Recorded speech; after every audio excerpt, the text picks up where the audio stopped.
right up on it. That's great. That is awesome. It is exciting to have them back, isn't it? To my right here, Josh Taylor at First Horizon Bank. You've met Josh before. He's a loan originator there, friend of mine. Glad to have you in, buddy. Good morning. Thank you for having me. And then to my left here, Victor Worley. He is a serial entrepreneur and a sports promoter and a sports enthusiast, particularly with combat sports. Is that pretty accurate? Absolutely true. Yeah. So we're going to, today he brought in with him Carlos Nava, who is a boxer, and he's 15-0, and he's going to be, trying to get himself into a title fight.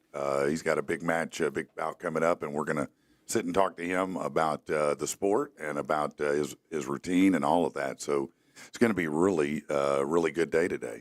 So what's going on at the break room today? Actually, not a lot. No, not a lot today. No, I've got a lot of time blocked off because my baby daddy and I are having a come to Jesus meeting with the teenager. So yeah. You got to co-parent with the I got to baby co-parent. daddy. I get to co-parent with the baby daddy. Well, if you can, it's better. He's probably my best friend, to be honest with Yeah. you. So it's fine. No, that's good. We work well together. No, it's good. I mean, a lot of times that is not the case. Very true. It was not the case for me. I get that. Yeah, It wasn't the case for us for a very long time. Yeah. A very long time, but he is truly one of my very best friends. That's awesome. That's awesome that, two people can end a relationship and somehow find their way back to a good friendship and make something work better for their kid and all that. Absolutely. Yeah, that's the way to go because all of my exes, I said, kick rocks. They live in Texas? No, none of them do. I wish they did. That would be wonderful if they did, actually. All right, so let's do a little bit of news, and you guys, of course, comment as you see fit, and then we'll get into the meat of the show after that. The American views of the nation's economy, it says, is souring. The latest consumer confidence reading shows the largest decline since August of 21. Yeah, probably. I mean, it's not shocking that people are frustrated with the money situation. Yeah, no, that's not shocking. So yesterday, the rumor was that McDonald's was going to implement an egg surcharge. Apparently, Waffle House has. They say they will not be adding a surcharge as egg prices go up. Waffle House and Denny's have started charging extra for dishes with eggs as bird flu has sent cost up. What was interesting is yesterday, had somebody in here and said, man, I know a lot of people who, are chicken farmers, poultry farmers here, and none of them have had any birds die from the flu. Yeah. So I'm like, so don't we have eggs here? Why are our prices up? I get it if you have to ship them around, but don't we have them right Well, here? why not? Because they're trying to capitalize on what's going on everywhere else. Yeah, no, I mean, you're probably it's right. not like they care. No. Here's my thing with McDonald's. Are those really eggs? I don't. I mean, how can they charge a surcharge if it's not a real egg? I don't know if that's a real egg. I think it is. I think it reminds me of what they served in the penitentiary. What about all the poultry farms that burned last year? What about them? There was a bunch of Oh, them. there were some of were. those. Hundreds of thousands of or millions of chickens were Yeah, burning. and it was good eating for a couple days right there. I wonder what that smell was like. Delicious. It's not like they were Delicious. seasoned. I mean, no, it doesn't matter, man. You cook that much chicken, it's going to smell good. What about the feathers, though? I don't know. I've never smelled those cooked. Let's see. Trump is announcing a new pathway to citizenship for affluent people. He announced the U.S. will sell what's called the gold card for about $5 million. That would be similar to a green card, but at a higher level. So that's for wealthy individuals. What's the higher level? I didn't know that there were different levels of. It's like concierge green card. What comes with that? Special privileges. Like what? I don't know. I think they expedite it. I'm not really sure what it is. It's just to attract larger scale entrepreneurs and things like that, I guess. What I read last night is this has been in effect for 30 years. Really? He just upped it what to is $5 it? million. It was 1.8 million. Oh, really? They That's said interesting. if you were going to go to rural areas, it was 800,000. If you're going to go into metropolitan, it was like 1.5 or 1.8. So if you came like from France to Arkansas, you get yourself 800 girl. You can skip the line to wait for border patrol. Or whatever. Yeah, that sounds good. That sounds good. That's wild. It is wild, isn't it? So he just upped the price. So there's different levels of. Apparently, you- because I seen it how last you night get when I was into laying the in bed. I'm I was so like, confused. down the Well, I rabbit mean, hole. Rich people have lives we don't know about. That's They do very all true. kinds of I things watch we don't know Castle. about. Yeah. What is that with the Nathan Castle. Fillion? Yes. What Isn't that a does show have to do from the 90s? It is. What It's does that got to do with fabulous. that? Is that a? Because he's rich on the show, and he talks about Oh, okay. That's how he really helps the police solve the murders. And now the dude is He's Bruce Wayne. And now he's an LA cop on Oh my Rookie. God, with so Yeah. much Botox, it's sad. That is. Can we bring Firefly back? Anyways, I that digress. was the best. Firefly was a great show. It was a Matter of great fact, show. Serenity, the movie, is Shiny. awesome. I forgot about that. Yeah, that's a good show. It All is. right. Nearly 24 Doge workers are resigning. The 21 civil servants originally worked for the U.S. Digital Service, the department that became Doge. In a letter, they said, we're not going to use our skills to compromise core government systems, blah, blah, blah. Under Elon Musk, they begin to cut government spending, layoffs, terminating contracts. You know what's going on. You've seen the news. If you're alive, you know what's happening. Amazon's going to hold an event today in New York. It's expected to unveil an Alexa digital assistant. They've been working to come out with a new version of the assistant with more AI. So a new flagship Echo is expected to be unveiled, a new Fire TV. Amazon has lost billions on Alexa and its devices since it launched, believe it or not. Really? Is this just, are we just racing to see who gets to Skynet first? Is Yes, that what this Yes. is? that is exactly what's happening. Yeah. Yeah. All right. No, that's Yeah. exactly what's going on. Yeah. My money's on Amazon. I'm just saying. Your money's Yeah. on Amazon? I don't know. I think Elon's, what are those called? The Dark Horse? Neuralink. the Neuralink? No, not the Neuralink, but his robots, his AI robots. Did you see that thing Oh, he come has an alive? autonomous robot. Yeah. Yeah, did you see it when it Yeah. came alive? That was creepy. It's wild how they have was really, really conversations creepy. and all that. It's just crazy, I'm man. gonna pull the plug on all of them. Seriously, I was watching Terminator 2 this past weekend. That'll just tell for you. preparation, No, I guess. no, that's exactly right, man. I never liked Robert Patrick after that movie. Exactly. I Oh my know God. Every movie I ever saw him in, I'm like, I know you're a killer. Yeah. I know you're a killer. Yeah. Was he in more movies after that? Exactly. the right y'all- Exactly. Did y'all see that they, on that film when he chases John Connor through the parking deck and he's on that little CR-80? Yeah. He caught him. Like, the dude actually ran a lot, like he Really? trained. And so Yeah. they had to, slow him Yeah. down because he kept catching kept the kid catching on the the bike. bike. That's hilarious, man. This dude was fit, wasn't he? Yeah. A South Carolina man going to prison for almost 3 years because he went naked at an airport. He stripped naked and assaulted a TSA officer while drunk in Indiana. So that's a Bless. bad idea. Drunk at an airport. That's why they shouldn't have bars before you get on planes. Those are some of my favorite body cam footage videos. Oh, yeah, no, they're great. Almost right up there with Ring Doorbell. It's never crossed my mind to get naked in the airport. Never. Never. Are we It's just never gonna been like, skip- are we I just just feel gonna, better. We're just going to gloss over the fact that she has a favorite genre of body cam. It's one of my No, favorites. she loves crime. It's one I Not do. crime, Body but cam true footage, crime yeah, stories. body cam footage, dash cam footage. I absolutely love it, and especially if it's ASP, if Trooper Bird is involved. Again, throwing it out there, Trooper Bird. She's available. I would like to go on a ride She along. wants I a want to ride-along. pit somebody. She'd like to experience the cuffs. I've seen that I've on experienced the YouTube, cuffs. where it's Arkansas State Police Yes. YouTube channel, and it is them Oof. just tanking people in the Yeah. in the They like, just caught somebody dividers. that's been wanted in like Maine, Maryland, like 4 fucking states, and you screwed up by coming to Yeah, Arkansas. they all think they come here, they're hiding out. Yeah, you ain't hiding out for nothing. No, we this is can the worst pit you place. here. Our Trust state me. police don't play. They don't play. They They, do don't not. care. They'll get you in 21 minutes and like still have their cigarette No, like their 0 application, Fs. they were required to have quit school because it had recess. 100. Yeah. Yeah. Ukraine. The Ukraine says it's reached a preliminary agreement with the U.S. to grant us the access to the critical mineral resources, including rare earth elements. The agreement says we'll create a joint fund with both nations sharing stakes to manage and develop that. Vladimir Putin also making a play offering joint exploration of Russia's rare earth metal deposits and their supply of aluminum to the U.S. market. These offers come as Trump seeks to secure minerals and to bring the Ukraine war to an end. Let's see what else here. Okay. All these are boring. We're not going to do that. Here's one that's pretty good, though. A 53-year-old woman from Missouri, her name's Lisa Finley, has pleaded guilty to mail fraud in a scheme that attempted to auction Elvis Presley's Graceland estate. What? Yeah. I've got an estate I'd like to sell you. Yeah. Yeah, no, if you fall for that, you deserve it. Yes. Oceanfront Finley- property in Arizona. Right. Finley falsely claimed Lisa Marie had secured $3.8 million loan using Graceland as collateral. After her death, she posed as various individuals associated with the lender, fabricated documents, published a foreclosure notice threatening to sell it if the alleged debt wasn't settled. Lisa Marie's daughter, Riley, and the heir filed a lawsuit and halted that sale.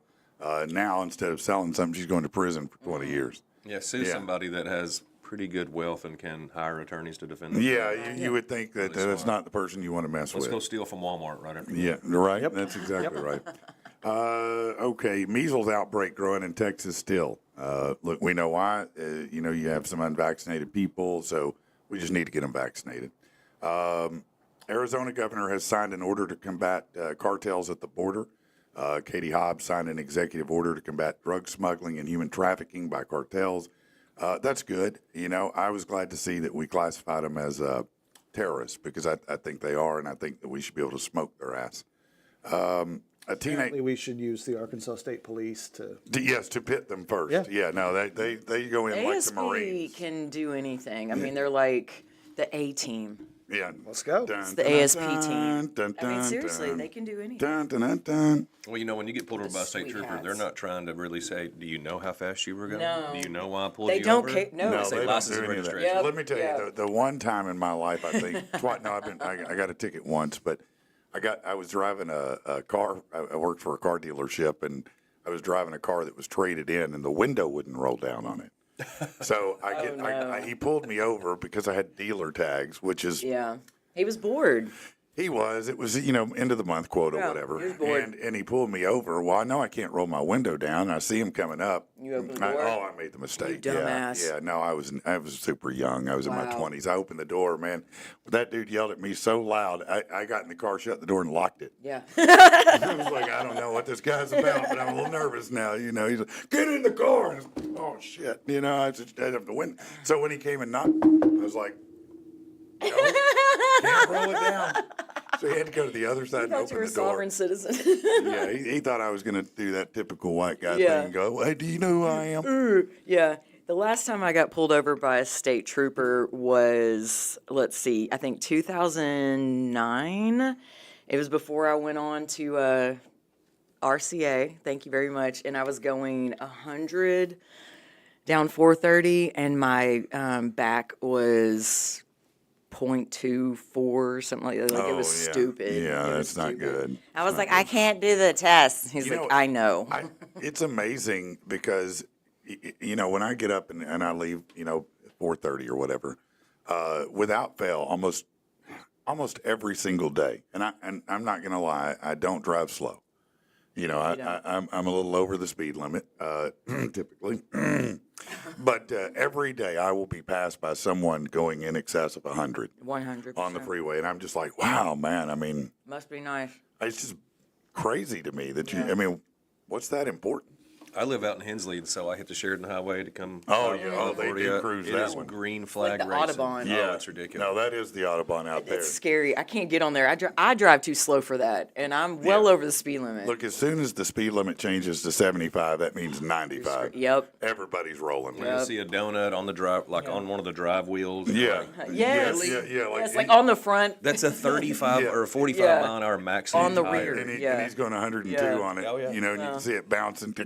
Playing on their phone. Well, and that's Yeah, one of right. the reasons we were talking earlier about loving Texas. That's one of the reasons I love Texas is because you can go. You're expected to go like 85 to Oh, no. 50 to 35 to 40 to 75 to 80, Yeah. and like you're on a street where it's people's driveway. No, you better get on the freeway at 85 or you're going to get run over. You're going to get honked at and yelled at. And then Man, they come here and ride the fast lane at yeah, 74. 74.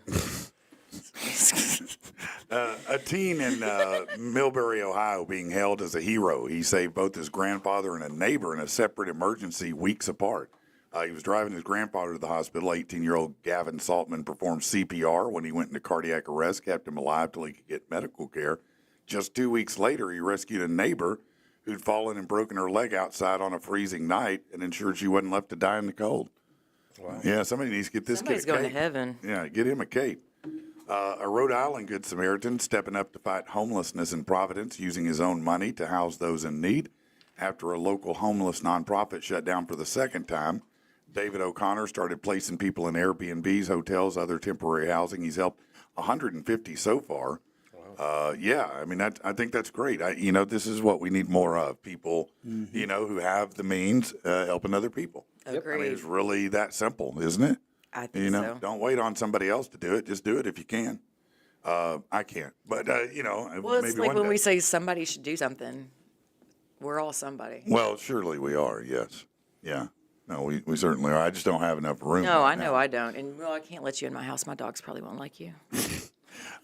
A deli owner in Providence, Rhode Island, making sure no one in his community goes hungry. He offers free sandwiches to anyone in need, no questions asked. We'll see how long that lasts. Rich Gacione, owner of Providence Vegan Deli, knows firsthand what it's like to struggle, and so a sign in his deli says people take a paper slip and redeem it for a free sandwich funded through the generosity of his own customers. Is he feeding them grass sandwiches or? Yeah, He's giving away vegan sandwiches. I bushwalk That's my why. property all the time. Well, at least he's got customers who are filling like a pool Yeah, to help that's others. fabulous. But there was a guy, I remember this was about 3 years ago, right on the heels of COVID or maybe at the end of it. And he opened, you pay whatever you think you should, you know. Isn't that Bon Jovi? No, I don't know. No, not in this case. Okay. But that didn't make it 6 months because Yeah. nobody came in and paid. Paid. Nobody offset the people Yeah. who were coming in and going, I'll Yeah. give you $2, you Yeah. know. And so he collapsed pretty quickly. So it's smart to have a pool. If you're going to play a pay it forward game, get everybody involved. Absolutely. Hey, if you love rock, Beartooth and I Prevail, Killswitch Engage, and Parkway Drive are going to be the Summer of Loud tour in 2025. That kicks off June 21st in West Palm Beach, Florida. So get you some tickets on that if you're interested. Beartooth's a good band. I think they're coming through here, aren't they? They may be. I think they I might need be. to I find feel out. like I saw If that on they- the. If they are, I need to Jumbotron. interview them. Yeah. Marvel Television has confirmed that a Punisher special with John Bernthal as Frank Castle is in development. It's expected to air next year. His character makes an appearance in the new Daredevil Born Again Season 1. The special will air about the same time as Daredevil Season 2. Super excited about the new Daredevil. They say it's going to be darker. I hope it will. Disney's ruined a lot of things, so I'm hoping they won't screw this up because Netflix did a hell of a job when they made it. You know, it's a very good series, the Daredevil Same series. actor that was on The Punisher? Yes, same one. Yeah, John Bernthal. And he's great. He's great in that No, role. he's a good Punisher. May 4th. May 4th at the Hall. No, at No, Simmons. at Simmons? Yeah, Oh, May 4th really? at Simmons. Yeah. Okay. Yeah, I got to try to get a hold of them. A woman won over 200 grand from Candy Crush. Well, kind of. She was prescribed medication used to treat things like restless leg syndrome and Parkinson's, but a side effect is it makes the person have no impulse control, an increased craving for dopamine. The National Health Service admitted that her doctor failed to warn her about the side effects, but gave her twice the dose, and she just got $215,000. Yeah, that's a great excuse. My medicine made me play more Candy Crush and buy stuff. My prescription turned me into a Gen Zer. Yeah, that's it. Yeah, that's exactly right. It turned me into a Gen Z. Candy Crush is so last season. You should move on to Royal Match. Royal There's Match a is lot more you can terrible. do in that. I love Royal Match. How No, dare come on, you? man. I got so excited. I used to see back when I played phone games, I would see that stupid king, help me. And I was like, I just want to help him get out of these situations. You get can't that get him out of the like situation. Once every 10 times you get that puzzle. Yeah. The rest of them are just word searches and shit. And I'm No, like, what is it's not this, word man? searches. It's like Whatever, you know what I mean. I do. I play it. Is it the deal where it has the angle and you got to like bounce? No. It's like Bejeweled or something, kind of. No. Well, Awesome. She's got I'm it. gonna bring it up. Jesus. I am. No, that's it's great. awesome. It's like Candy Crush. We were Kind of. talking. I've never seen that in Hey, my life. this is interesting. We were talking earlier because there's been a lot of noise about airplanes and problems with them. Matter of fact, I'm about to tell you this one, but I want to tell you, I was talking to Victor, and he had some interesting numbers. Armed with holy oil, Desiree Salter walked through a terminal at Fort Lauderdale International, rubbed oil on the plane she was boarding. Video's gotten over 6 million views. I don't think you can do that. She said she was blessing, the plane. I don't think you can do that. Probably not. I don't but- think they want you touching But- the plane unless you're supposed to be touching the plane. But we've joked a lot about, how many things have been happening this year. But and we were talking about it. And what did you tell me? Well, if you look at the statistics, who does that anymore? Right. No, But- facts aren't important. Yeah, I mean, How do you look feel about planes? exactly right. No, I mean, if you look at the government, NTSB keeps up with incidents and, air incidents and, collisions and crashes and all the stuff. If you look at the number of incidents that occurred in January of 25, Yeah. there were 3 or 4 times as many incidents in January of 24. Really? and even more in January of 23. Yeah. And I think You think it's a lot of smoke and no Well, fire, really? I think how much attention something gets, how often you see it in the news, Right. for whatever reason, influences what you think about how often something's actually taking place. It's really true because one of the phenomena that you see, not just with me, but across the country, is people talk about how crazy criminals are in Florida. Mm-hmm.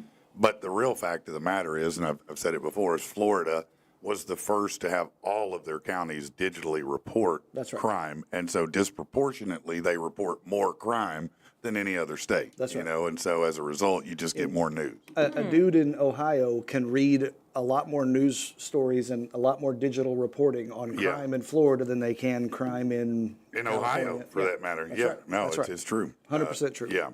Yeah, because trust me, if all of our crimes here were digitally reported, we would be number one. Apparently, you can just sit and watch body cam footage all day All day long. of You state really troopers can. pitting people, you know what I It's mean? awesome. Hey, in New Hampshire, a 23-year-old woman, Kelly Tedford, arrested for peeing on food products at the local grocery store. Wasn't hard to gather evidence. Over the past 4 years, she posted videos online showing herself Stop peeing on the it. produce, other items. Her actions caused $1,500 in damages. They had to discard tainted products, issue recalls. Police are continuing their investigation. Why would you? Why? Why? How is she doing this? I don't know. I mean, Because all the produce I see is like Yeah. waist and chest level. maybe she put it in the, Are you, like, the little hopping- basket and then squatted over the You're basket. so nasty. Yeah, that's stupid. Only 1,500? Yeah, 1,500 in damages. So she didn't get a lot of produce. Did anybody buy this produce, or did they catch her Well, this before? issue- That's a recalls. great question. I hope you rinse your fruit off, and that's a good reason. Better to do it. rinse your fruit off. That'll tell you why you Ew. need to rinse your fruit and vegetables right there. Somebody might have peed on it at the store, you know? Jesus Christ! Gross. I know, right? What is wrong with that? When a show gets as much acclaim from critics and audiences like The Penguin, a second season's almost guaranteed, but Colin Farrell sees it differently. At the SAG Awards, he won Best Actor. He said he wasn't a fan of giving the character another dance on TV screens. He said, left it in the ring in those 8 hours, and that's enough. He did concede if something works in conjunction as a parallel to the Matt Reeves cinematic universe, it's a good idea, and he'd be open to it. But I think what Colin's doing here is what's called negotiating. The show did extremely well. He put on a suit that probably took hours every single day to put on. I know for Jim Carrey, just doing The Grinch was 8 hours a day of makeup. I think it was 4 or 6 is what he was in the Yeah. show for. So if I'm going to do that and I'm going to get critical acclaim for doing it, you're going to pay me more. You know, and that's probably what's going on there. Have you watched that show? I've seen parts of it. I They haven't say finished I haven't seen it yet, but my friend was telling me about it. He says it's very Sopranos-like. It's good. My Did you wife, get that vibe? Yeah. my wife it's- really liked it. We watched the whole thing. Your wife watched it with you? Yeah, of What's that like to have your wife watch a superhero thing? She picks the movies. She does? No, Oh. it's a give and take. I watched it- some stuff you watched that makes some you want to Bridgerton? pluck your eyeballs out. But You watch a little Bridgerton? no, she did. No, I didn't sit for that You one. But watch she the likes Kardashians? Love at First Sight, Marriage, yeah. or something, Yeah, and every one of them was like, I just want to find the person with the rest No. of my life. Like Man, you you don't, know what? you just met them. My You wife- haven't even heard them fart. My wife loves those trashy Exactly. shows like that, and Life After Lockup is one of her favorites because it's all about these people who get in relationships with inmates, and then those inmates get out, and there's not a single one of them that work ever. It's like the worst idea in history, you know. What do you think about the? Have you ever seen that show, Life After Lockup? No.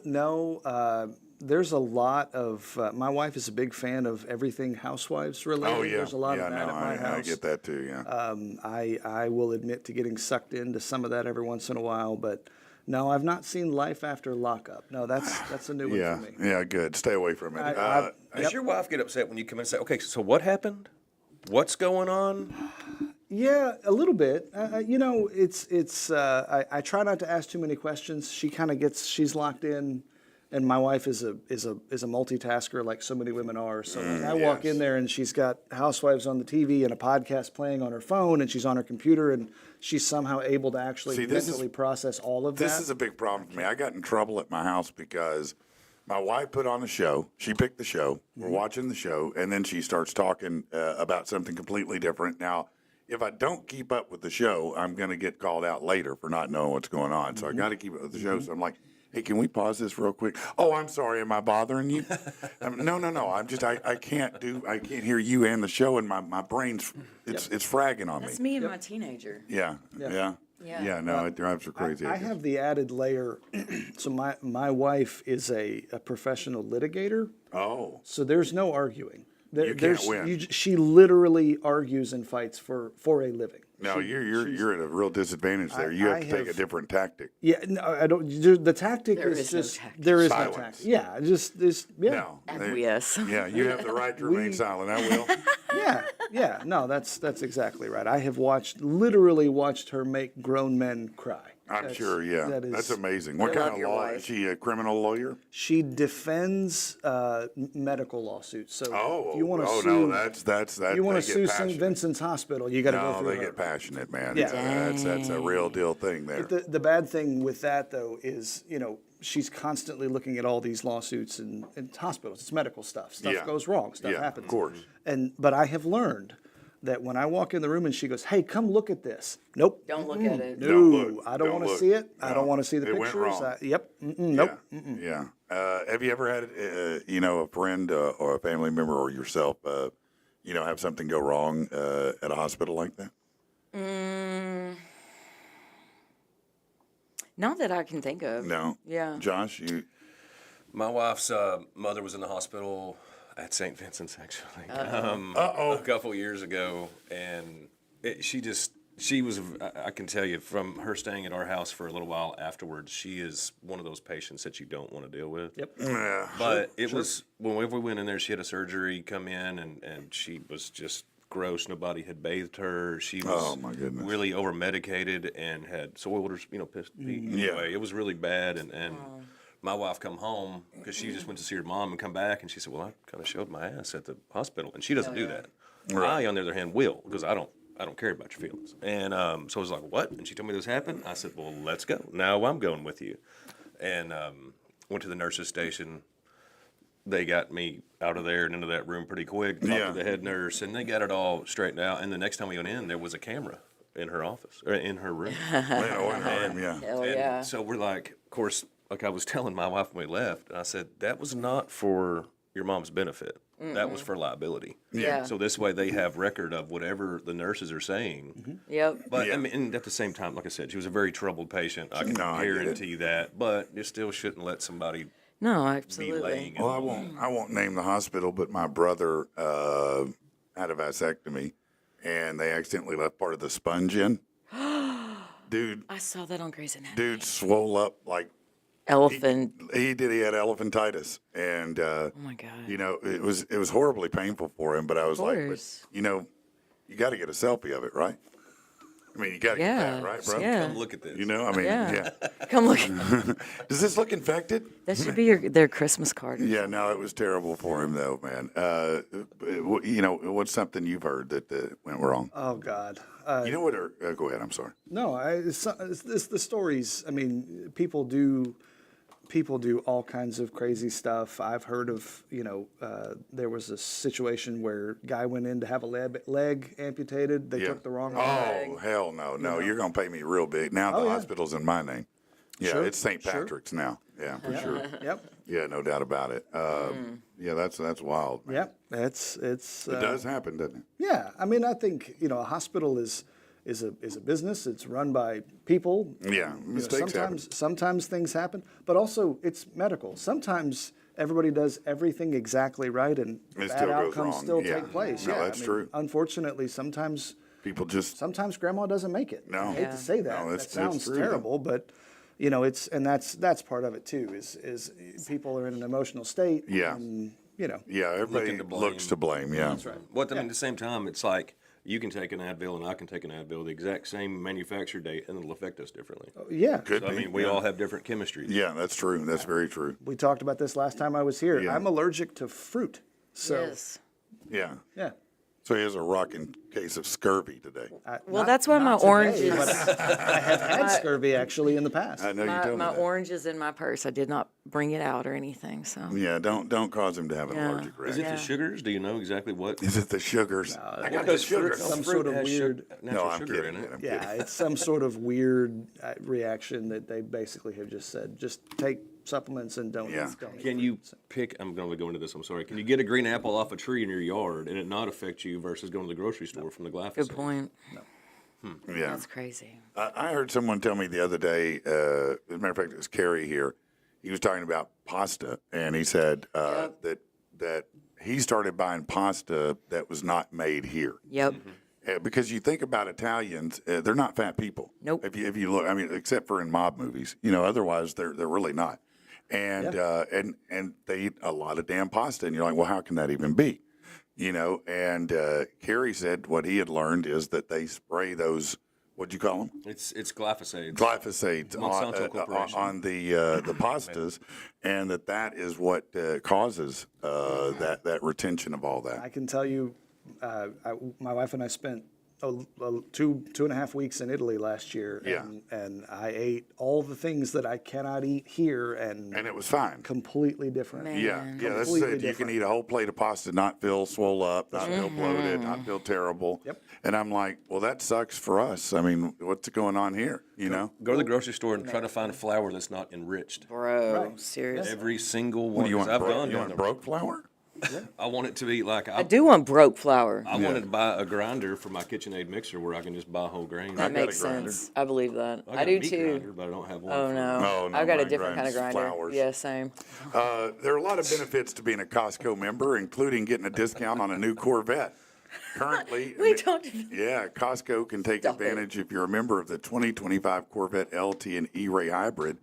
There's a $3,000 discount being offered to those owning an active Costco membership card. If the Chevy Z06 Corvette's in your sight, you're going to be disappointed. That one is excluded. Sorry about that, Costco people. All right, and finally we get to sports. Eric DaCosta, GM of the Ravens, has made his most prominent public comments regarding the allegations levied against kicker Justin Tucker, saying the team will be waiting before determining his future in Baltimore. He called the allegations of sexual abuse and misconduct against more than a dozen massage therapists serious and concerning. Why not? You're rich. Go get a hooker. seriously. Pretend it's a massage therapist. Play that game if you want to. But why are you harassing the massage therapist, I man? really think they need to legalize prostitution. Well, even if they did, I mean, that's fine. But that doesn't change the fact that, He's you know, soliciting. they don't want to do it. He's trying to I get them get to do that. it, you know? Yeah. He's being shitty. Yeah, no, yeah, well, I would say so, yeah. They should still legalize prostitution. Well, I don't disagree. Why not? I think it would alleviate a lot of bullshit. I don't have a problem with it. Bullshit? Yeah. I don't have a Do I problem have with that? it. Yeah. Bullshit? Bullshit. The mystery team proposing a ban. What is this? Oh, this is poorly written.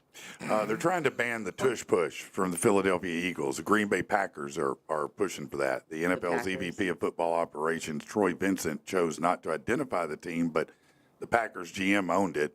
At the combine, he admitted the Packers hadn't been successful against it. Expects a lot of discussion, so he wants to make that. What exactly What's is he the whining tush about? push Is other that where than you go try to jump over the line at the goal and you push them over? No, the Eagles did it in the Super Bowl. Basically, it's a quarterback sneak where but they just push the with running line. back and the fullback and the halfback get behind the quarterback and push they're him. literally physically Just pushing pushing him him. forward. Yeah, I don't see a problem. I just with hear that. I tush like it. push and Packers and things. Yeah, I know Peggy. what Yeah, you're there's thinking. there's a joke in there No, somewhere. yeah, there somewhere is. there's a punchline, right? Deep inside there. A new report says that future Hall of Fame tight end is where Rob they need to legalize Gronkowski may not be done with the NFL. Four-time champ reportedly working out in Vail, Colorado, contemplating a return to the NFL. Those same sources say Gronk has liked what he's seen from the Broncos quarterback Bo Nix and has a solid relationship with Sean Payton. I could see that. I mean, he's been out a couple years, but he's probably bored now. Right. And look, they'll probably still pay him some ridiculous amount of money to show up and be half of what he It's was. Gronk. Yeah, One it's of the most fiscally responsible players in the NFL. I love Yeah, that. is he? He has saved every dollar from every contract he's ever had. Really? He made a deal with his parents when he got drafted that he would only spend endorsement money, and he would put every dollar. And I can't verify that that's true, but Right. if that's true, Wow. as I understand it, yeah, he's done a really, really good job. Of That's managing pretty his money. amazing. So, It's yep. very I smart. have a lot of It respect is for him. smart. Yeah. Yeah, it's interesting now too. NIL money is so fascinating because, it almost disincentivizes some college students from leaving, which there's nothing wrong with that. But it is fascinating that you could be wealthy before you ever get to the NFL now. It's fun to me to watch the people who, at one point in time, complained that athletes only stayed in college for 1 year before they went for the NFL or Right. the NBA, and now they're mad that they're staying. they're getting paid, but it's causing them to stay, and it's Yeah, no, God forbid they get a Nobody's degree. happy. Yeah. right. Well, right, sure. All right, that's enough of the news for now. I do want to. Can we do a little trade out, Amanda? Do you Absolutely. mind? And I hate to ask you to, but Carlos, don't. you want to come up here? And I do hate it. I miss you when you're gone. Hear from Carlos. Not at all. Not at all. You're way more interesting than me. What is this going on? Somebody's fishing. All right, Carlos. scooch in, Carlos. There you go. All right, tell everybody who you are, man. What you do. My name is Carlos Nava. I'm a professional boxer from Houston, Texas. All right, so you got a big bout coming up, right? Set up the fight that's Yeah, coming. yeah. Carlos and I work together, and his job is to fight and be ready to fight, and my job is to make sure that everything is ready for him. We've got a match coming up. He's on a card on March 15th at the Buffalo Run Casino, which is over in Miami, Oklahoma. Okay. Right now, Carlos is 15-0. He's on track for a title shot later this year, and this is another step in that journey. It ought to be a really, really great fight. Carlos, let's talk a little bit about it. So 15-0. First of all, that's pretty amazing. That's an amazing record to have. Yes, sir, thank you. What do you accredit being undefeated to? I would credit I'll say mostly the mindset, like the mind, just be disciplined and credit my team, my manager, my coaches, for sure. Yeah. So unlike myself, clearly you have to make a certain weight. What kind of diet would a high intensity boxer such as yourself have? I would say mostly whole foods and that organic, that clean diet. You got to Yeah. cook it and lean meats, protein for sure. Yeah. So being having to stay in peak condition, how many calories a day do you normally intake? I'll say about 1,500 and maybe a little bit over, a little bit less. Yeah, that's it. That's pretty good. That's pretty good. Now, what about your workout regimen? I mean, how many times do you work out? Once a day, twice a day? What do you do? I would say 4 times a day. Four times a day. Yes, sir. Now, how does that? Tell me your schedule then with working out. Well, you got the road work, you got the craft, the boxing, the skills and Yeah. technique, and you got strength conditioning, and then you have a little bit of cardio or sawing, just to keep the metabolism in your body going. So you've got 4 different workouts each day that you have to do, or you need to do, in order to be at your best. Yes, sir. Yeah, but Sundays I kind of just rest the body and keep Yeah. the mind right. Do you do like The Rock does? Need a giant stack of pancakes on Sunday? Nah, I wish, but I can't. No, he said I can't bullshit like that. So let me ask you some harder questions here. How is it that you're able to take hits, take that pain, and keep moving forward? Because listen, even recently I jumped in a ring with some WWE style stuff that we were doing here, and got myself injured pretty quickly. And I don't like pain. How do you work through that? I mean, a lot of people get hit, they get very disoriented. How do you overcome that? How are you dealing with that? I don't get hit. That's the best answer. I don't get hit. No, that's a good answer. So really avoiding the hits is Avoiding his, yeah. Well, I'll say the art of boxing is hit and don't get hit. Right. So if you believe in your defense, then you don't got to worry about that. But say if I do get hit, well, I'm gonna answer back and I'm gonna do it like probably 3 times more than what you did. yeah. Now, when did you first start fighting? I first started fighting. Well, I started training at 7 years old and had my first amateur fight at 8 years old. In the playground or? Nah, Okay. back home in Houston. So real boxing at a young age. Yes, sir. Okay. So were you like the Golden Gloves type? Oh, You know, yeah. coming up through the youth ranks and all that? Yeah. I had a couple Golden Gloves, couple national titles, state titles, and I have a whole resume. Oh, wow. That's amazing. So, you know, what is this next fight is really important. You're 15-0, but I know we were talking earlier that you're looking for a title fight. You're looking to get into the conversation Yes, sir. where you can win the championship. Is that correct? Yes, sir. I'm trying to get in the mix. So what do you have to do? And I know you have to win, but what do you have to do in this upcoming fight to get their attention and get them to consider you? Oh, get a win with fashion and just keep going and let them know that, well, after this fight, I'm going to shoot for a top 10. I Yeah. want a top 10 opponent and then get me in the rankings. And from there, it's just title shots. Yeah. So, you know, tell me about a time in your professional career where somebody did connect with you and you had to recover and what you did, how you did it. Because I feel certain you've at least been hit once. I've been hit once. Yeah. Just once. Yeah. I would say,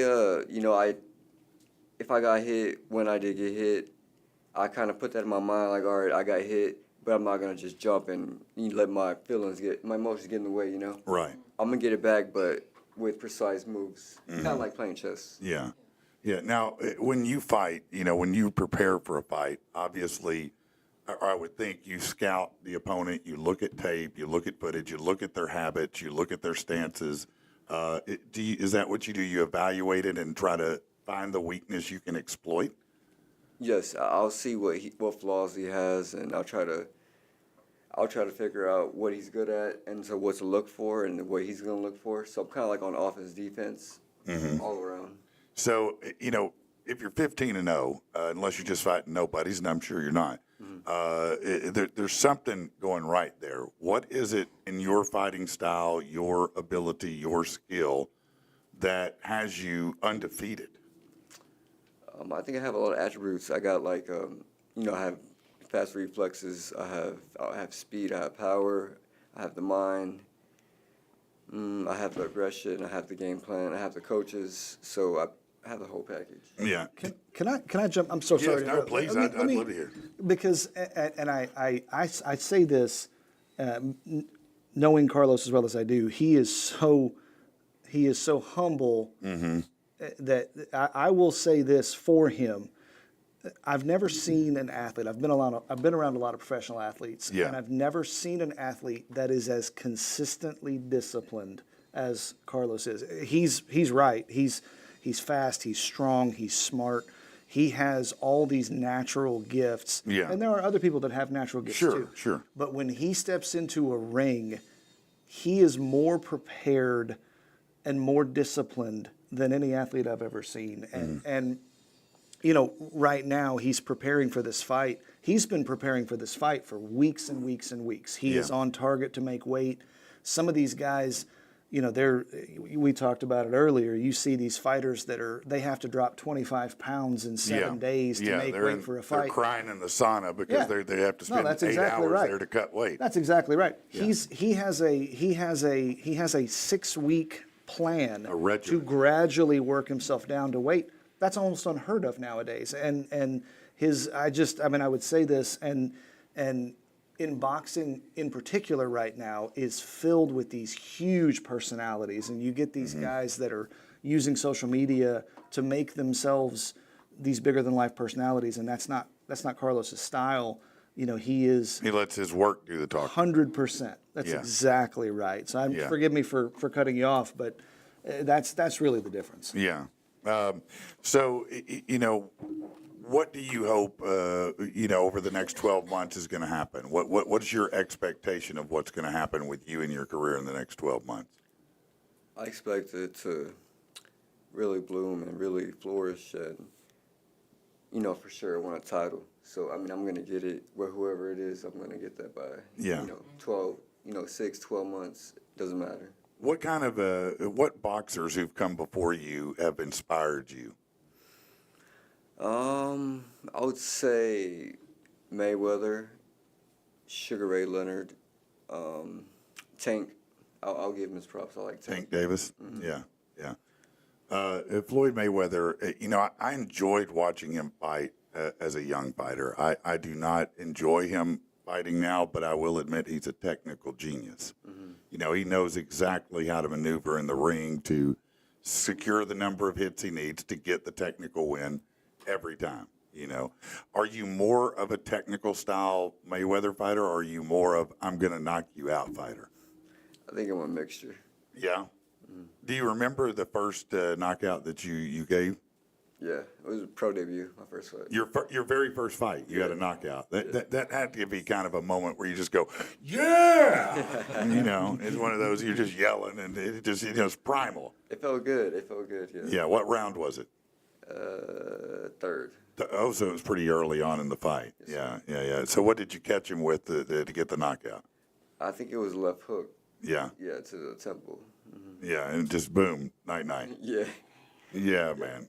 And then I've learned, through the process that I was always I used to always headshot. I was looking for the knockout. Yeah. But now, my coach got me into body, hitting that body. Because, when you chop a tree down, their hands are going to fall eventually. And then, Yeah.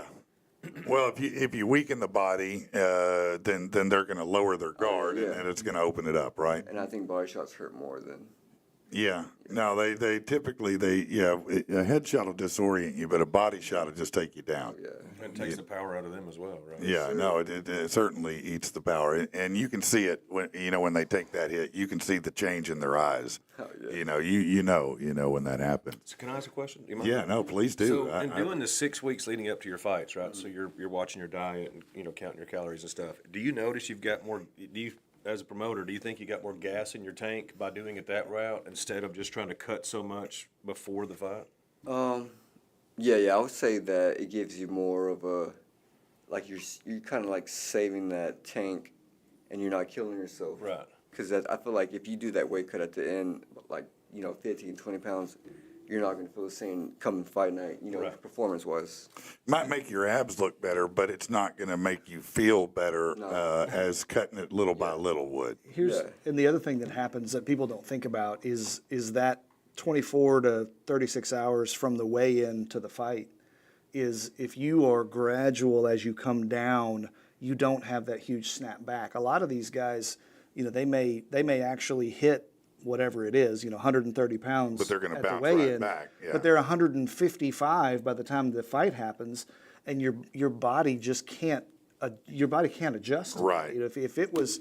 If you were 155 pounds 7 days ago, Yeah. and you just destroy yourself to get down to 130, you're going to snap back. But it's just so damaging to your system. It is. If you're gradual, and that's not to say that Carlos wouldn't gain some weight when he rehydrates and gets Right. after the weigh-in. Of course. But it's just it's like anything else. Your body gets used to it, right? Yeah. And that's really the difference. So, may I ask, are you in a relationship? Yes, sir. Okay, so here's my question. I wasn't trying to be nosy about that, but here's what I want to know. A lot of boxers say, hey, you know what, a day before, 2 days before a fight, none of that business goes on. Is that a rule for you as well? Is that just everybody does that, or no? Yeah, it's a rule. Yeah, that's why I'm out here from Houston, Texas. I'm out here for 6 weeks. So you can avoid being with your lady. Nah, not that. I'm kidding. Gonna get me in trouble. It's just to focus, isolate Yeah. myself and get me in that mindset. And when you're not with your family, it just puts you in that mind where my opponent. You know, Yeah, you know, it keeps you in the role of hunter-killer. yeah, Yeah, instead of provider-gatherer. Sure, I get you, yeah. And I'm and no, you know, no harm to my opponent, but I'm putting all that pain on you. Come fight night. Right, no, that angst is, you're gonna catch that, yeah. Yeah, every night that I had to say no, every night I had to turn down, you're getting a shot for that, trust Well, me, I you. feel like the kids. That's like the most important part of me. The what now? The kids. Oh, yeah. Yeah, like you know, losing that time with them. Yeah, during camp, that's what really gets you. kind of what like yeah. You kind of tap into that emotion when you Yeah. get into the. Is there, I know as a comedian, a stand-up, that probably 30 minutes to an hour before I'm going to go on stage, Yeah. I separate myself from everybody and I really get in my head about it. Is there a period before the fight where you're adjusting your mental, state to be prepared for that battle, or are you already there before that? No, I'm definitely in that state of visualization where I'm just meditating. I have my music. I'm stretching out. And Yeah. visualize how I want the night to go. Now, have you ever had to fight someone that you knew and liked? Not yet. Not yet. That's good. That's good. I was going to say it's got to be a hard challenge there to separate and go into that beast mode when you know somebody. Oh yeah, but once you're in there, it's like you're either gonna get killed or be killed. Yeah, no, it's true. The first time somebody hits me, I forget about everything. To be honest with you, that's just the way it works. All right. Well, so when is the fight again? Tell everybody where it is, when it is, and the pertinent facts they need to know. Yep. March 15th. It's at the Buffalo Run Casino, Miami, Oklahoma. That is extreme northeast Oklahoma, so it's maybe an hour outside of Fayetteville, Arkansas. So it's pretty close for Arkansas folks. This fight's being promoted by the American Combat Association, which is a tremendous organization. We've fought on several of their cards, and they're first class. So this ought to be a really fun event. Their website is akafights.com. They've got a real strong social media presence. The fights will be live streamed for people that can't make it in person, but I do know that tickets are on sale, and anybody that's watching that wants to come be a part of what we're putting together here, that'd be pretty awesome. Yeah, no, I bet a lot of people would want to see that. So, do you see long term? Do you see yourself staying in and retiring from boxing? Or do you think at any point you may go, hey, I want to try this MMA thing? No, I think after boxing, I'll retire from boxing and hop onto different business avenues. Yeah, get into business. No, I understand that completely. I just was curious about that. I didn't know if you would or not. I mean, if someone came up with me like from MMA and or UFC was like offering me a fight. Well, sure, yeah. If they offered me one, I'd take it too. Well, yeah. like, Hell yeah, I would. Yeah, call me right now. I'm taking the fight. if the money's right. Yeah, no, the money's got to be right. But I'm up for sure train and learn. Yeah, no, I feel you on that. I feel you. All right, well, man. Thank you, and I'm really actually excited to see you fight. I'm rooting for you. I'm sure all the people will be rooting for you, and because I want to see if you hit this one. I want to see if you can get that top 10 fight so we can get you into that championship. Because if you can get into a title fight, I might just, wherever y'all go, I might just show up to watch it. Yes, sir. But yeah, I want to follow you and keep up. So, let us know if you got any clips or any videos or anything after the fact that we can, share and get out there. If you've got a promotional flyer now, we can get it out today. Yeah, for we'll sure. shoot that over to you. And Yeah, that'd be great. That way everybody can find it. Yeah, I can't wait to say I've met that dude one time. I know, Absolutely. right? It's going to be cool, man. Absolutely. It really, I love that kind of stuff, man. And road trip out there and go see. no, it'd be a lot of fun. Absolutely. Yeah. It'd be awesome. let's talk about making that happen. Yeah, we can make it happen. We might do She'll get us a table. they have the buses here that you can rent and everybody ride a bus together down there. You don't like that? Can I smoke on it? It's a party bus. Yeah. I guess. Well, it would be if I rented it. It's a party bus. I'll tell you that. All right, let's talk here. On the pole. Are you getting on the pole on the party bus? I hold on to it so I don't fall on the ground. Yeah, like a strap holder. All right, so let's talk for a minute to Josh Taylor here. Josh, you are at First Horizon Bank, and one of the reasons that as a real estate agent, I really like working with First Horizon, is that you guys have some really unique programs and opportunities that a lot of people do not have. And I think a misconception among a lot of people is, well, every bank or every mortgage lender has the same stuff, but that's not the case, is it? It's not the case at all. So at First Horizon, we've got 3 grants that we can offer, and our grants are not lien on the property. There's no time of ownership required, but they are to assist with down payment and closing costs. One's a diversity grant if you're buying a house in a majority minority census tract, and most people they don't even think of a census tract. They have no idea what that even is. Right. But because I have products I can offer for certain areas, I dig into that pretty deep. But the diversity grant, if you're buying in a majority minority census tract, we can offer an $8,000 grant, use a Freddie Mac Home Possible loan program, which is a 3% down, and it's an affordable loan, so it's a little more aggressive rate than a normal conventional. And then we've got a home buyer, and these grants are only for Pulaski and Sling County in Central Arkansas. We've got 5 other counties across the state. We've got some in Jonesboro, got some in Fayetteville, but I'm talking about just Saline and Pulaski. And diversity grant's $8,000. The home buyer grant is $8,000 as well, and that one is geared towards low to moderate income borrowers. So any borrower that makes less than $69,100 a year qualifying income, and we can get approval for this conventional loan, then we can give this $8,000 grant to. And then we've got a first responder grant for school teachers, nurses, firemen, police, EMS, veterans as well. But I mean, if you're talking to a veteran, I like to show them the 100% loan that's conventional that we have that's underpaid MI versus the VA loan, because with the conventional loan I can offer a grant. But it's man, we have so many products that it's not just slapping it on the wall and seeing what sticks. It's let's navigate it, figure out what's the best product. So realistically speaking, because I want to inspire people and have them contact you and I both to take advantage of things like this, but I also don't want to set them up for failure. Correct. In order to qualify for these type of grants, what type of credit range should a buyer be in? So, and I know it varies. There are a lot of variables. I know this. So, as a broad overview, I guess. So, I've gotten one 620 credit score borrower approved using the grant and using that 100% loan. Now, that's our minimums of 620 on that program. But she was also selling a house and had substantial reserves, which even got it to qualify. And we use those reserves as down payment, and so it worked out. But majority, I'd say a 680 or above. You need to not have late payments over 12 months. And I'm very, very broad on this, and it's on a case-by-case basis. But 680 credit, give or take. We can also rescore you. So whenever somebody, if you tell me you don't know what your credit score is, well, that's a red flag.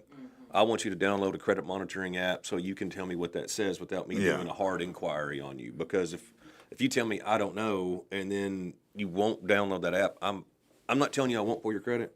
Yeah. But I advise against it. No, let's try to figure this out before you take a hard hit. As when I was first starting out in real estate, no matter who called me to show a house, I would run to do it. Yeah, I did. And there's nothing wrong with that. But you do come to find out from a time perspective that can be a problem, because believe it or not, some people who know they have no business even looking at homes will set up appointments to look at homes.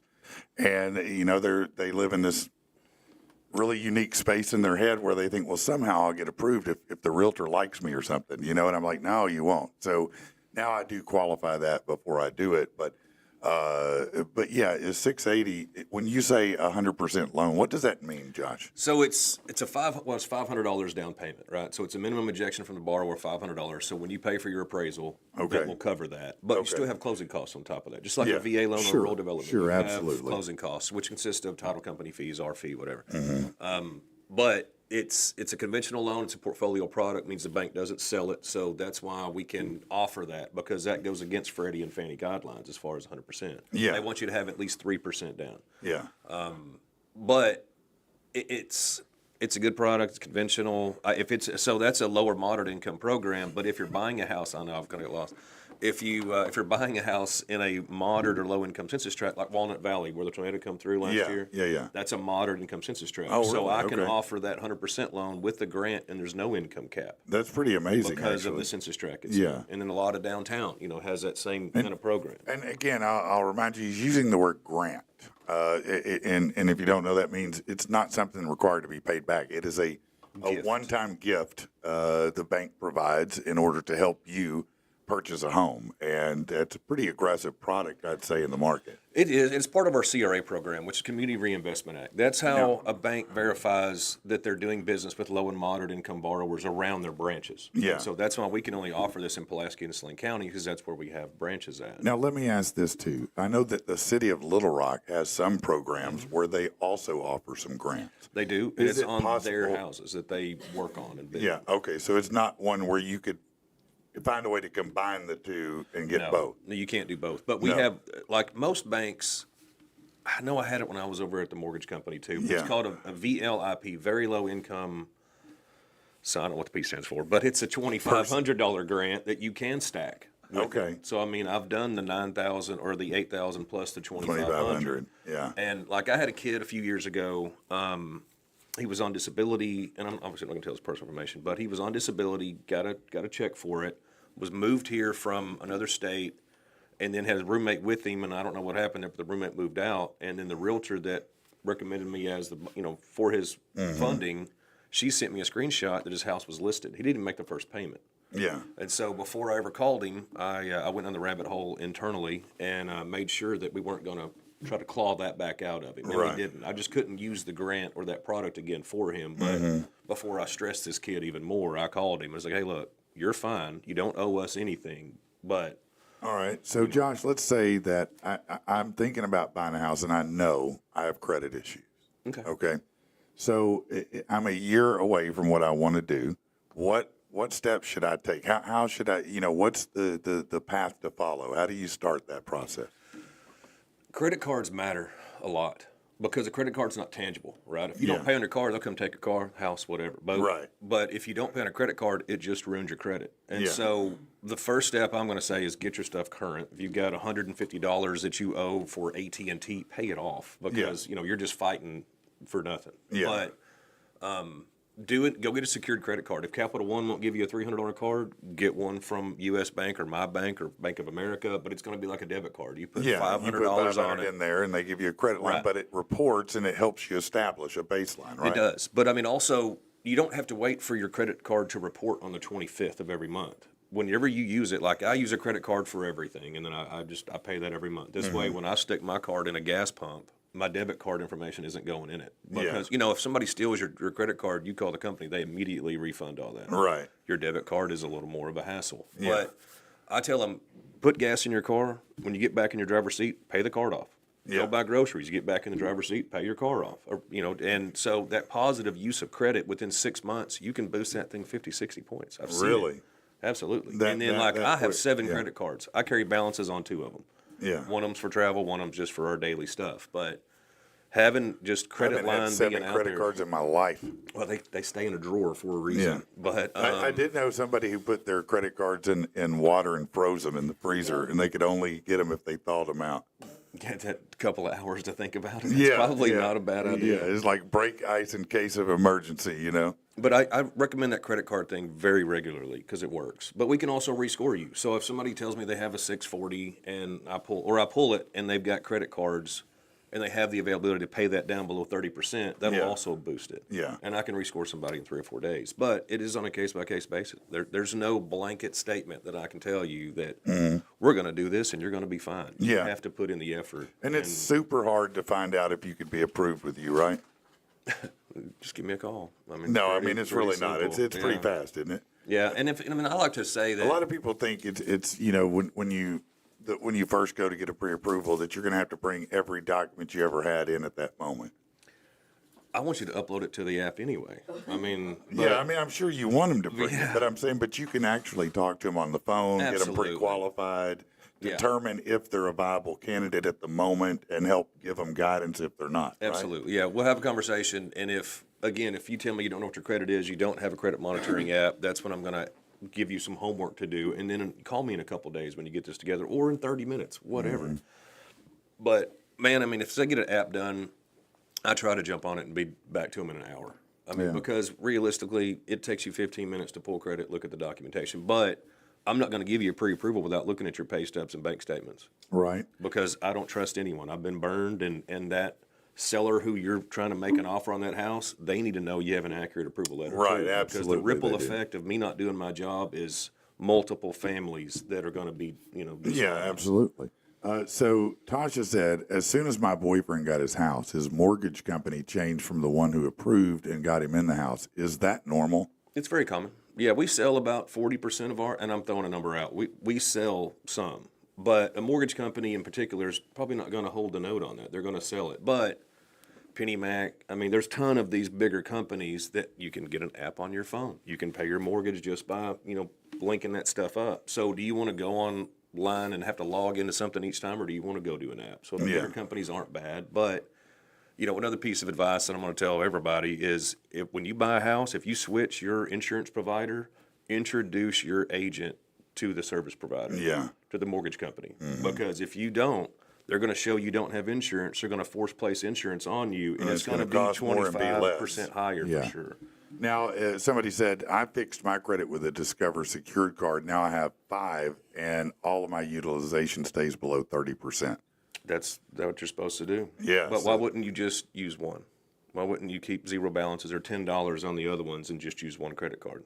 A lot easier to keep up with it. There you go. Well, there's some little feedback for you, but it's just the fact that she said she did what you said, was she got a secure card through Discover, and now she has 5 cards that aren't secured, and so that's the progression, right? Well, it's a tool. I mean, that's the whole point of those products. I mean, the bank wants to captivate your deposits and stuff too, but I mean, it's a tool. You need to utilize the tools at your disposal. So how are interest rates? I think this week there was a little downward movement in rates. Is that correct? I locked a 6.625 with 5% down yesterday. Yeah, and so they're moving in the right direction. Yeah. Where do you think when the and I know it's hard to say, but when the dust settles a year or two from now, it's not going back to 3.5%, is it? I don't think it'll go back anywhere close to that unless we're in a global. Yeah, because historically it's never been that rate. That was the lowest it had ever been, to my knowledge. I think it normally hovers between 5 and 7. Is that about right? Yeah, 6%. 6%. The banks are making money. The people have a good, decent rate. But I mean, and I'm not defending big banks. I don't care. I mean, I don't get paid, and so everybody knows as well. A loan originator does not make any more money no matter what the rate is. Yeah. They are paid a flat fee per transaction. It's a percentage of the loan, but. Yeah, I want you to have the best rate too. Like me, I mean, I would be paid more on a $300,000 house than a $100,000 house. So the size of the loan, but there's no incentive for you to put extra rates on. What you're saying? Yeah, no, and I think that's important because a lot of times people feel like, they get it. It's just like going to a lawyer's office. You go to a banker. Sometimes people feel intimidated. Like, you know what I mean? It's like going to the principal's office in a way. Well, and the thing is too, I'm also looking at the information you might not tell everybody else. I said, just be straight with me, and I'll be straight with you. I mean, because I promise you, like I've done loans for family and friends, and sometimes there's that reservation that we know their details. And I was like, guys, when we're done with this loan, I will never think about your bank account again because I've got 20 others I'm working with. I don't care what you have or don't have. Yeah. You ask for my help, I'm gonna help you get over the finish line, and then I'm on to the next one. Right. No, I got it. You had a lot of experience in the finance world because you're an entrepreneur and you're affiliated with lots of different businesses and you look at that kind of stuff. Yep. Tacking on to what he's saying about improving your situation or being in a position to buy. What can you add to that might be helpful? Yeah, I think everything he said on credit, spot on. I couldn't agree more. Some of the programs he's talking about with the zero down and the grants and things, those are phenomenal programs. I would highly recommend people start looking into that kind of stuff. I would say, as cheesy as it sounds, stop spending more money than you have. I mean, live to your means. If you don't have any money in the bank, don't go to McDonald's. Eat at home. But I like burgers. Yeah, Victor. Well, get over it. Go make more money. That's correct. Don't call Uber Eats for every stinking meal. No, get in your own car and get your food, you fat ass. I think sorry, did I say that? Being disciplined, making smart decisions, saving money, it is your long-term financial success. A lot of people obsess over. You talked about interest rates. A lot of people obsess over interest rates and rates of return, and how can I get 8% on this investment versus 7%. All of that is minor details. Right. The most important thing is your rate of savings. Yes. If you have $100 to your name, who gives a shit whether you're making 8% or 7%? Yeah, no, it's true. Save your freaking money. Stop spending all your money, and things will work out. Yeah, I love it when people say, "Oh, I'm going to wait to buy a house till the rates go down." Well, and that's fine. It is fine. But the thing is, what people don't think about. Look, rates come down, prices go up. That's how it works. And I'm going to tell you this: you can negotiate on the price. You can get someone to drop $10,000 off the sale price and save yourself money up front. You have to refinance to change your loan rate. So which one is more powerful? Because when you look at it, if I can get them to drop $10,000, that's going to be way more valuable than a 1% differential or 0.5% or whatever the point differential is. So I agreed. Yeah, that's a good call. Yeah, just live to your means. Live below your means, please. It takes discipline because, and I think this is a common thing people say. You spend, everybody. The more you make, the more you spend. Everybody just basically maximizes it out every time, and they live thin. Yeah.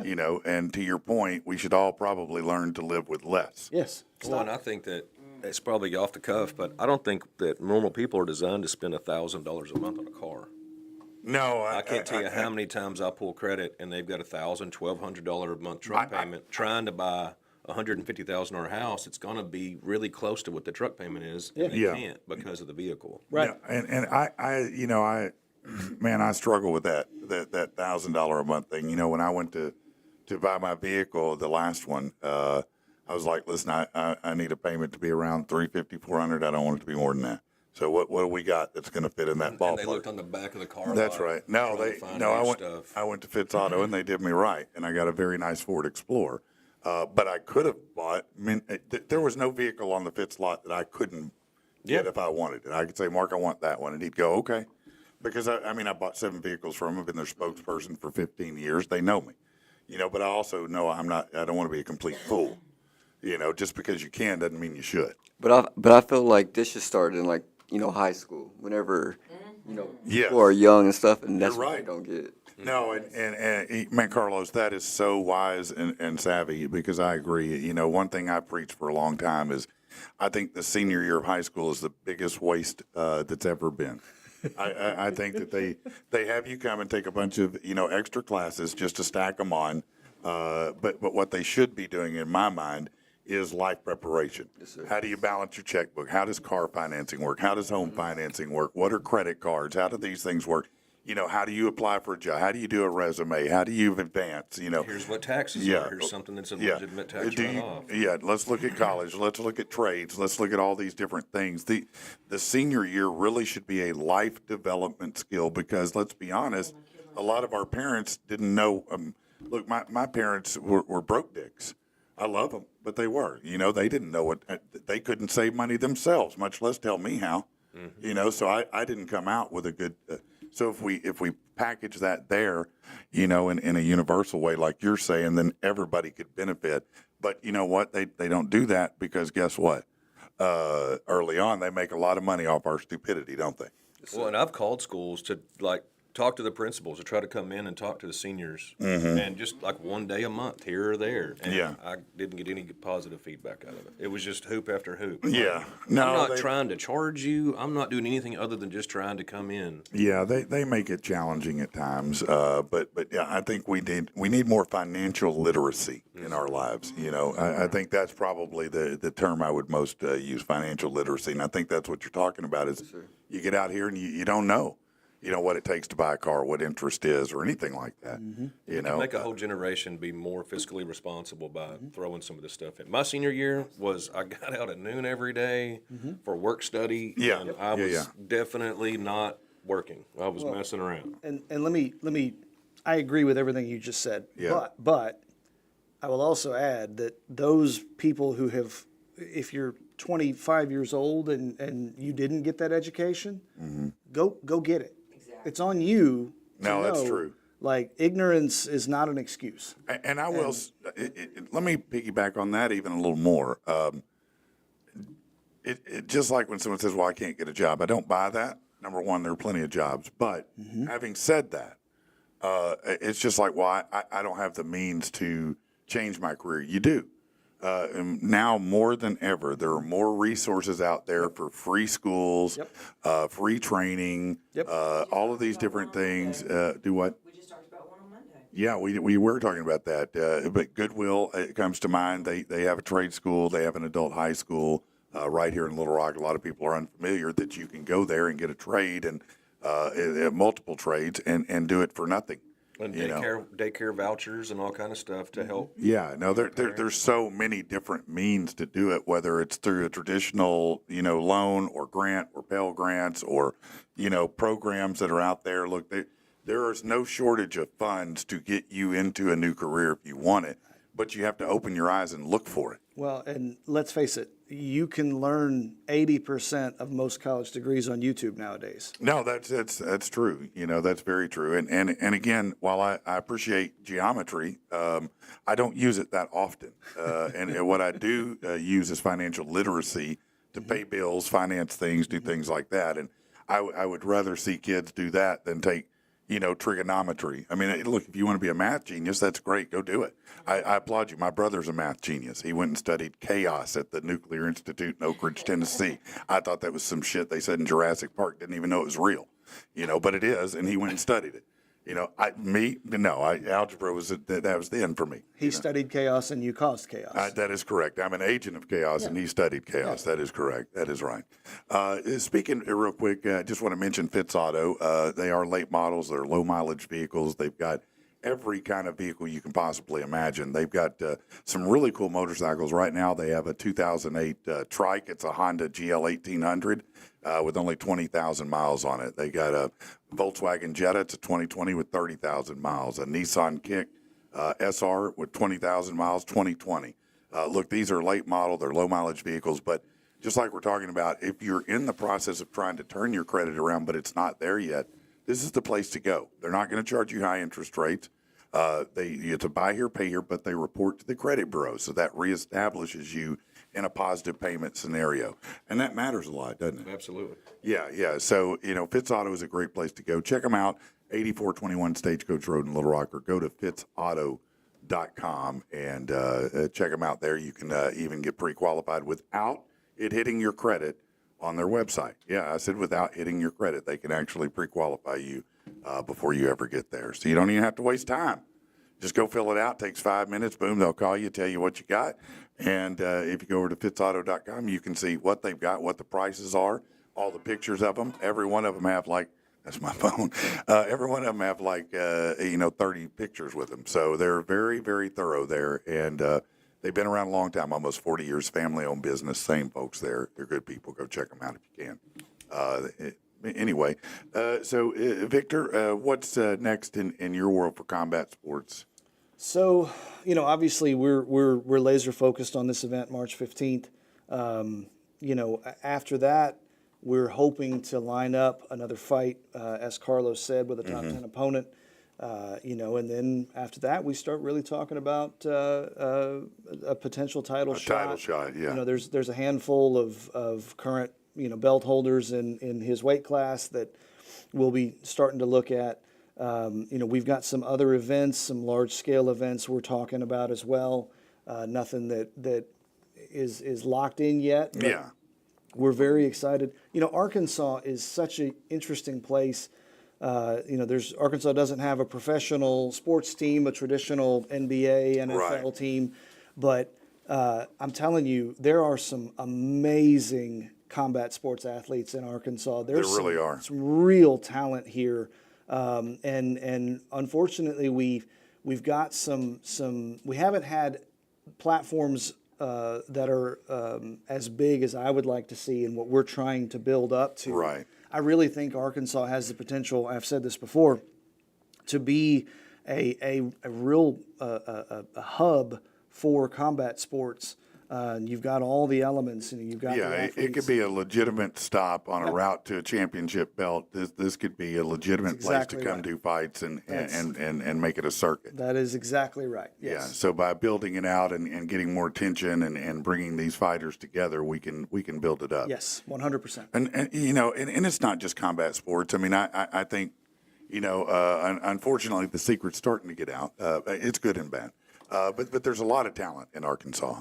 Musically, there's a lot of talent. There's a lot of talent in other fields, and so that's something that here, we love to do is elevate that kind of stuff. So it's always great to have people who are working to elevate, us and the entertainment that we have and the opportunities that people have, because the more we can elevate combat sports here, the more opportunities young people have to get in that path and be involved in something like that, right? Exactly right. We were talking earlier about, discipline and young people and developing themselves. And, Yeah. man, combat sports is a great way to instill those values in a young person for sure. That is something I think that if you're a parent, and I think it's harder as a single parent a little bit, but if you're a parent, it's harder now to instill those kind of values and disciplines into a kid. And a lot of that has to do with the noise that's out there. They see a lot of things out there online and they emulate that kind of stuff. But,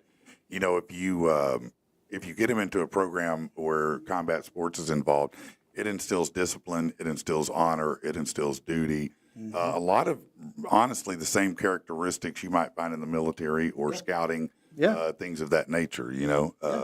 It's about character, it's about 100%. discipline, and it's about commitment, and those kind of things translate later in life. To the way you communicate with others and the way you attack goals. Yeah, the way you approach everything in your entire life. Yeah. If you understand and value yourself, you know what you're capable of, you understand what it means to delay your gratification and work towards a goal, it changes your entire mindset. Yeah.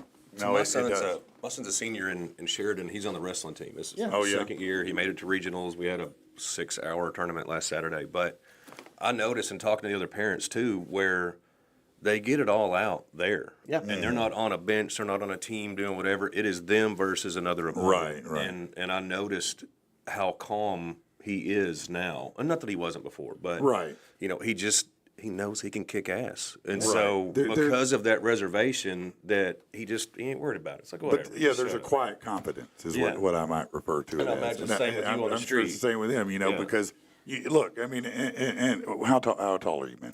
Probably like 5'10". 5'10". Okay, same height, man.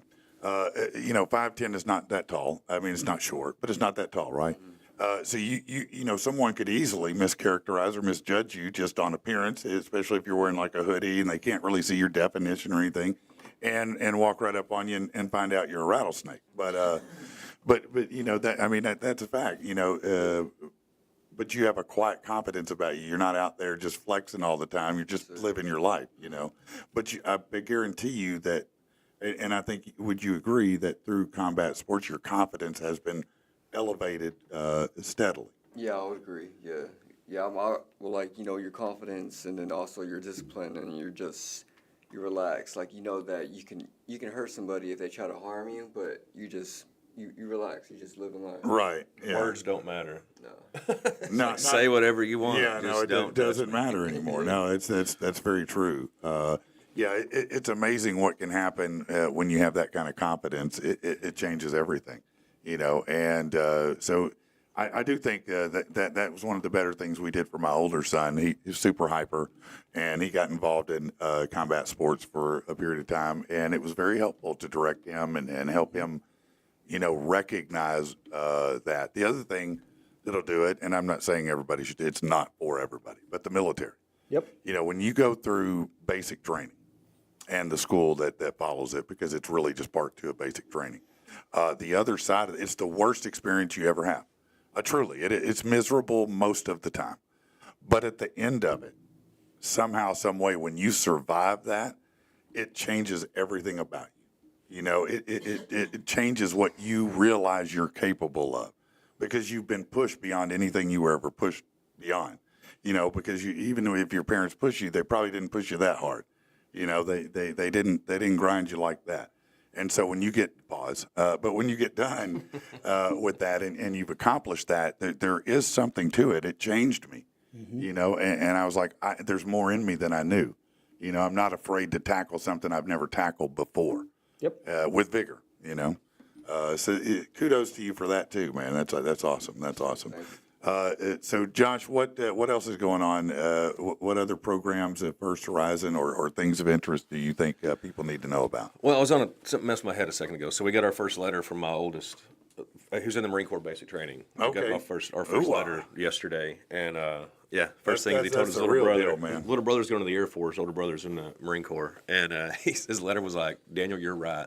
You shouldn't come here. This is the hardest thing I've ever done in my life." Yeah, right. No, I wish I'd gone Air Force. That was the smart route to go. I did not. I chose Army. But anyway, it was good seeing him. Good seeing the letter from him, and I mailed one, and I mailed it to myself because I haven't sent a letter out that I hand wrote the addresses in forever, and so I mailed it. And I was And like, it came back to you, and you're "What like, the hell?" I was like, "Good Lord!" My wife That's was like, "This is the hilarious. second time you've done this in 2 years." I'm like, well, I don't write letters. That's hilarious, actually, man. No, it happens. But so we've got another program. Our physician loan goes to 1.5 million, 100% financing. I have a physician I'm working with now in Florida, and the new physician doesn't have a lot of reserves yet, but they were asking me about closing costs. And I was like, well, we can do a 1% lender credit, which is $550 or $5,500 we can give them by increasing the rate by an eighth of a point because they're cash sensitive, not rate sensitive. Right. And so an eighth of a point moved the needle, $70 on their payment, but now I've given them $5,500 to assist with closing costs. That's awesome, man. And then we've got a professional loan that's for CPA. You had 700 minimum credit score. If you're a first-time home buyer, it's 3% down. If you're not, it's 5%. But it's for CPAs, attorneys, optometrists, dentists. What else? Attorneys, optometrists, pharmacists. Sorry, there's one more. Yeah. And that's a conventional loan. I've done a lot of those programs because I did one for a pharmacist, and she posted it on her Facebook, and it just kind of progressed. Snowballed, through that. yeah. But Yeah. it's conventional. Goes to max loan amount of I think it's right around 800. I don't want to quote a number because I don't I do love the first responder thing. I think that's great, and I know that a lot of folks that watch and listen and fans and friends of mine are in one way or another first responders. So I think it's great that you guys are providing those grants for them. If we can do the 100% loan and use that $9,000 or even the $8,000 grant, up to a certain amount, you could literally pay for the whole transaction. Where somebody they will pay for their appraisal, which is $550-ish, Yeah. and then that is the only money they're gonna And get in a house. and get in a house. That's insane. And again, there's no. It is sounds insane. like there's a catch, but there's not. I typically give away $150,000+ of this grant a year. So I use it very regularly. Yeah, that's amazing. That's amazing. And again, it's one of those things we're trying to educate people on because most people just don't know. And you think, well, it doesn't matter where I financed, it's all going to be the same. But it's not all the same at all. Well, and then you've got 30 days when a lender pulls your credit. And this is, I tell the same thing to my borrowers. Look, if you're shopping me, and you're more than welcome to do so, there's a 30-day window. When a lender pulls your credit, you have 30 days where other lenders can pull it, and it's not going to be a hard hit every single time. It'll show up as an inquiry, but it's not 15 points for every lender. Okay. And so it's kind of like a consumer protection. So once if you're you not open the jiving door, with you have somebody- 30 days. Yeah. And in that 30 days, you could have 5 lenders look, and it's not going to drop your score more than the one-time the 15 initial point. Yeah. But I mean, and a lot of times people get like I lost a transaction last week that the lady, so I can import title fees, right? Just so I can give you a pretty good ballpark for cash to close. I like to plug in a closing date so you see interest from the day you close, that month, and so you just got a good ballpark for your final number. Yeah. And so she was really beating me up about title fees, and I said, "Ma'am, our fee is $12.50. We charge $156 for credit and $8.50 for flood certification. That's the only money we're collecting from you from my bank." Yeah.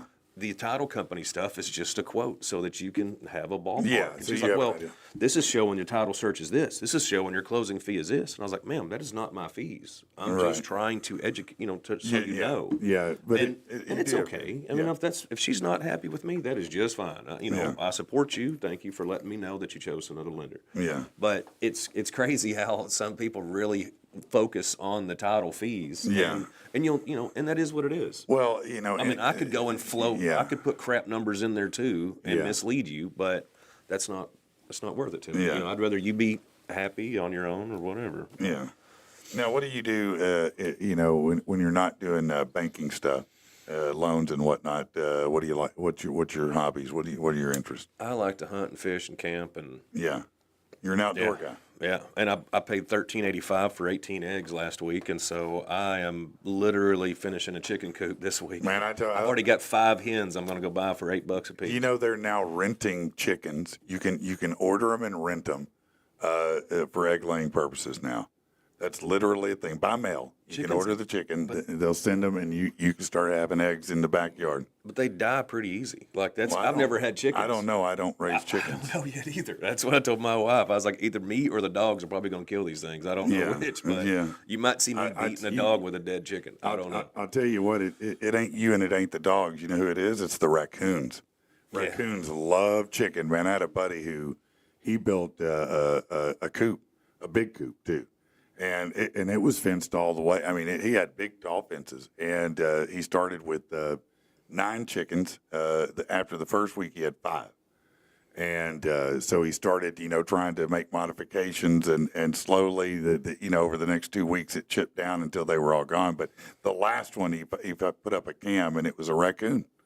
It was coming eating all the chickens. Well, I think everything eats them. I mean, armadillos Well, eat they are eggs. delicious. I mean, it's the most delicious thing you can set on fire and eat that I know of. I mean, it's pretty amazing, Well, we're going to roll the dice. We'll see how long I can keep these alive when we can eat their eggs. All right. $8 a piece. It's still better than, going spending $14 for an 18-pack. And those are the cheap eggs. I don't mean the free-range brown ones. These are the cheap white ones in the white box, and they were still $14. Wow, man, that's unbelievable. I talked to an old man. There's like cage-free, had cable television, wearing a suit. No, there was an old man and his grandson at that store, and I walked by and I grabbed them and I opened it up and I was like, "What? When did that become $14?" And he laughed and I literally said, "I can get a laying hen for $8. I bet I'll be doing that this week." Yeah, no, I'm lowering my egg intake. I'm not paying that kind of money for eggs, man. I'll get my protein somewhere else, I need my protein. Yeah, you can eat the eggs, huh? Are you one of those that make the shakes with the raw eggs? I'll do it every once in a while. Yeah, no, I can't do that. I like man. the egg white. Yeah, okay. In your shake or what? Yeah. Oh, okay. Did it give it body? Is that what it does? More protein and less calories. Yeah. Huh? Is it frothy? She said, "Is it You frothy?" can't even taste it. No. Okay. Well, I should. When I made the eggs Benedict last weekend at my house, I should have shipped you all my egg whites. I just throw them away. Yeah. Eggs Benedict's delicious. Egg whites? I don't eat that. What was he I like supposed the to yellow keep part in of a the egg. I'm not training for Use them anything. for something. Y'all Well, sit the here opposite. complaining I gotta about the cut cost of that out. eggs. Why are you Oh, throwing away wow. half of it? He should have sold them. He should have sold the whites. You should put it on Marketplace. I got some egg whites here. Just get some of a jar of snot. There you go. Yeah. You got some egg whites here for sale, man. That's hilarious. Listen, Ed, let's talk about this. Yeah, right. I got that egg money. If you're thinking about getting a car, this is interesting. There's over 260 models that are available today, so it can be overwhelming. Not to mention it's very expensive. The average price of a new car today, how much do you think the average price of a new car is, man? A new car? Yeah, brand new. Give me a price you think it is. About 50, 60. That's close, 49,000. Yeah, per average. That's average, $49,000. Think about that. That's a near record high. So it's important to know, if you're going to spend that much, that you're getting something good. So Consumer Reports has come out with their top picks for the best cars of 2025. So and I'll just go down the list here indiscriminately. A small car, according to Consumer Reports, the best one's a Nissan Sentra. Subaru Crosstrek for an SUV, and Subaru Forester. Mid-size car, no shock here, a Toyota Camry. Small pickups, they say that Ford Maverick is supposed to be pretty good. Thing's real little, though. It's a little bitty pickup. The RAV4 for fuel-efficient Toyota Highlander. The electric vehicle Tesla Model Y. And then for a luxury SUV, the BMW X5. So I guess there's not a Ranger anymore? A what? The Maverick A Ford took the Ranger? place of the Ranger? I think there is a Ranger. I saw one the other day, and when I saw it, I looked at it. I did a double take because I was like, "Man, that's way bigger than I remember." So I the went to Ranger's now it's kind of in mid-size. between the regular truck and the Maverick. It's in between. It's a little bigger than an S10 it used to be. Now. Well, I went to Belize with some friends. I mean, this is 10 years ago, but they had Ford To buy a Rangers. vehicle? No, Oh. we were going to Key Calker, one of the islands off the coast of What'd you Belize. say? Key Calker? Okay. Calker. No, I was just making sure I heard you. But so we were we were down there, and there's Ford Rangers driving around on the main island of Belize, or mainland of Belize, Yeah. and they were diesel powered little jacked up trucks. Really? Like kind of like a Toyota Hilux. You know, Yeah. like they have these badass diesels all over the world, Yeah. but we can't get them because of emissions. Right. I Yeah. would much rather have a 3-liter turbo diesel than a 4-liter gas burner. Yeah, I swear to God, the Ford Ranger's life was extended just because of that stupid video, I can that think of it viral. right now. You know the one I'm talking about. Ford Ranger. That's a Ford Ranger. You know. A lot of F-bombs. in it. Yeah. But I swear to God, that extended its life like another 20 years. It did. It somehow made it cool, and I don't think the Ford Ranger was ever. It was anything but cool. I'll tell you that. My dad had one, and it worked. It was a good one. But did you ever remember the guy that he's a comedian? I can't think of his damn name, but he had the Silverado, Chevy Silverado. The tornadoes under the hood. Amiri King is his name. It's Amiri King. Amiri King. Yeah. Yeah. I do know who he is. Yeah. Yeah, he had some funny stuff. I'm not going to say. It was Yeah. pretty ridiculous. That's funny. All right. Let's see what else is going on here that I wanted to talk about today, because I had a couple things here that. Well, let me tell you this. If you're thinking about if you've got anxiety, if you've got inflammation, things like that. So if you're looking for pain relief, stress relief, anxiety relief, maybe even weight loss, CBD can be very helpful. But look, every convenience store around here has got CBD. You don't know what's in it. It comes from all over the place. It's not consistent. It's probably not even a product that's really that helpful to you because absorption rates are so low. At Botanical Alchemy Nutraceuticals, they're veteran owned, but what they do, they custom blend CBD for you. Okay, it's pharmaceutical grade. It's sublingual, so it's a drop under your tongue. You absorb 80% of it, so you're getting a hell of a lot more.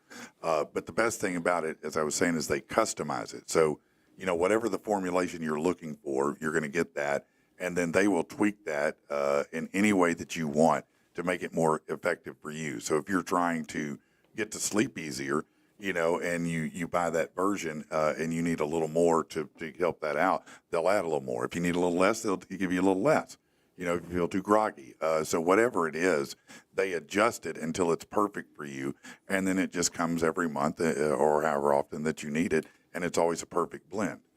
Go to bantx.com. It's bantx.com. And if you want, you can save 25%. Just put in PATP25. PATP25. That's the promo code for that, and take a look at that. All right. Yeah, man. Does CBD, does it come up on a drug test as THC? No, it does not, because it's not THC. It's the separated element from the THC. Okay. Yeah. So it's, in spite of it, it does have some of the properties. It does not have the euphoric properties of any way of THC, but it does have the properties of anxiety reduction, anti-inflammation, things like that, but no high of any kind. It's suitable for any work environment. It's never going to affect you mentally other than improvements. It's not a negative in any way, So it's really a much more amazing product. And I think that, we've been talking about how all of us are coming to awareness at the same time that maybe the pharmaceutical companies have gotten over on us some, and maybe, we need to reevaluate what we're doing. And I think a lot of people are looking at more natural means like CBD to do it. Some medical marijuana, others, maybe you don't want the euphoria, or you can't, maybe you operate a wrecking ball. I don't want you getting high before you operate a wrecking ball, so CBD may be the better way for you to go. But check this out. Kylie Kelsey, I think that's Travis's wife. Is that right? Who's a football fan? Is that his wife? Okay. Yes. She's not a fan of a trend where siblings get presents on someone else's birthday. She said, "I'm vehemently against the idea of other kids getting birthday presents on a kid's birthday." So when you were a kid, first of all, did your siblings get birthday presents when you did? At what age group are we talking about? I'm a little brother, and Well, I let's can say remember normal kids, just normal kids. My brother, 4.5 years older than me. Let's go from 3 to 13. How about that? Did your brother always get a gift if you got a gift? Hell no, he's the older brother. Oh, okay. No, he probably got mine too. Con Yeah. me out of it somehow. Yeah. No, I can remember one birthday he had. Someone has some trauma here. Let's hear I it. was about to say because I'm an oldest child and I'm sitting here saying, the well, oldest wait a too. minute, what are we talking about here? Yeah. No, I can remember a birthday that he had, and I was a very outspoken child, as you could probably imagine. No, I can't. I couldn't imagine that from you. But so I can remember one time he had a birthday, and I got a little crappy whatever it was, just to Yeah. suffice me. Okay. Just But to shut you I up. can remember him blowing out my candles too, the jerk. But I mean, Yeah. sibling rivalry's a thing. No, there's no bitterness in the family. How about- He's seriously one of my best friends now. In our it doesn't sound like Yeah. it, but maybe, Carlos, what about yourself? Do you have siblings, number one? Yes, sir. Okay, so on someone's birthday, did the siblings also get gifts or just the person's birthday? I actually got gifts when my sister's birthday was, yeah. You did? How about you, man? Hell, Hell no. absolutely. Hell no. No. This is the worst idea I've ever heard. Yeah, no. Not maybe the worst, but it's way up there. Listen, maybe I had different parents. Maybe I'm Gen X. I don't know. But Yeah, I'm no, definitely Gen X. Absolutely not. Yeah, No, because you have to learn it's not my time. It's not my time to shine. Sometimes you have to be disappointed and you have to get through it. Yeah. And so all you're doing is saying, "Oh yeah, no, let's enhance this sense of entitlement. I'm entitled to a gift because he's getting a gift right now." As an oldest child, not only did I not get presents when it was my younger sibling's birthday, if they did something wrong, I got in trouble too. That's right. No, because you were supposed to be the leader. Yeah, and absolutely. so you weren't. I wasn't even home when they right, but did it didn't whatever. matter. Yeah, no, it doesn't matter. That's right. Yeah, That's right. You're not bitter either, are you? No. Yeah, it looks like you guys got trauma to unpack. Y'all should be trauma That's fine. buddies. That's fine. I That's can okay. remember my brother specifically telling me, tell mom and dad you did it. They like you better. And I was like, oh, okay. And so then I'm getting my ass whooped, across the house, and he's just like getting out the door, getting on his four-wheeler, headed out. Yep. We did that once. I still feel kind of bad, but although my youngest brother was annoying at times, but we blamed him for something, and he got that ass whooped, and we did try to make it up to him a little bit, maybe after, but I can remember Dad saying, "What did you break this time?" Like 5 years old. yeah. Did you break a lot of shit? Oh, all the time. It was a snap-on inspection mirror, the telescoping mirrors. Yeah, His dad was a mechanic back then, and I tried to wreck he was on my bicycle, and I stuck it in the front spoke trying to trip him. Yep. Yeah. Didn't tear the bike up at all, broke that mirror, Yeah. and then I got my ass whipped. Yeah, I think no. with the remainder of that. That would be exactly what should happen. I was at born in least my '80. I'm world. Gen Yeah. X too, Yeah. but Yep. that one birthday, I got a present. I remember. Now that's did you feel better about life because of I that? remember. I just remember the present. I remember the whining, and they gave me something. That Yeah, was, that's that was what it I'm was. talking. I was 3 or 4. I mean, Yeah, no, they gave you a shut up gift. yeah, that's exactly what it was. Yeah, Quit that's what- whining. That's hilarious. All right, Carlos, would you mind trading back out with Amanda?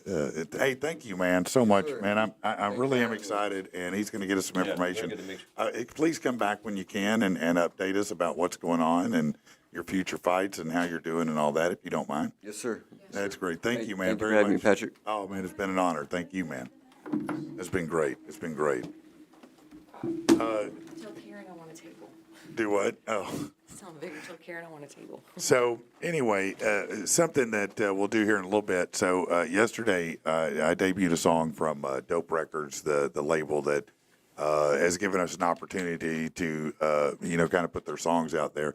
And in spite of the fact, clearly, I played the wrong song, number one.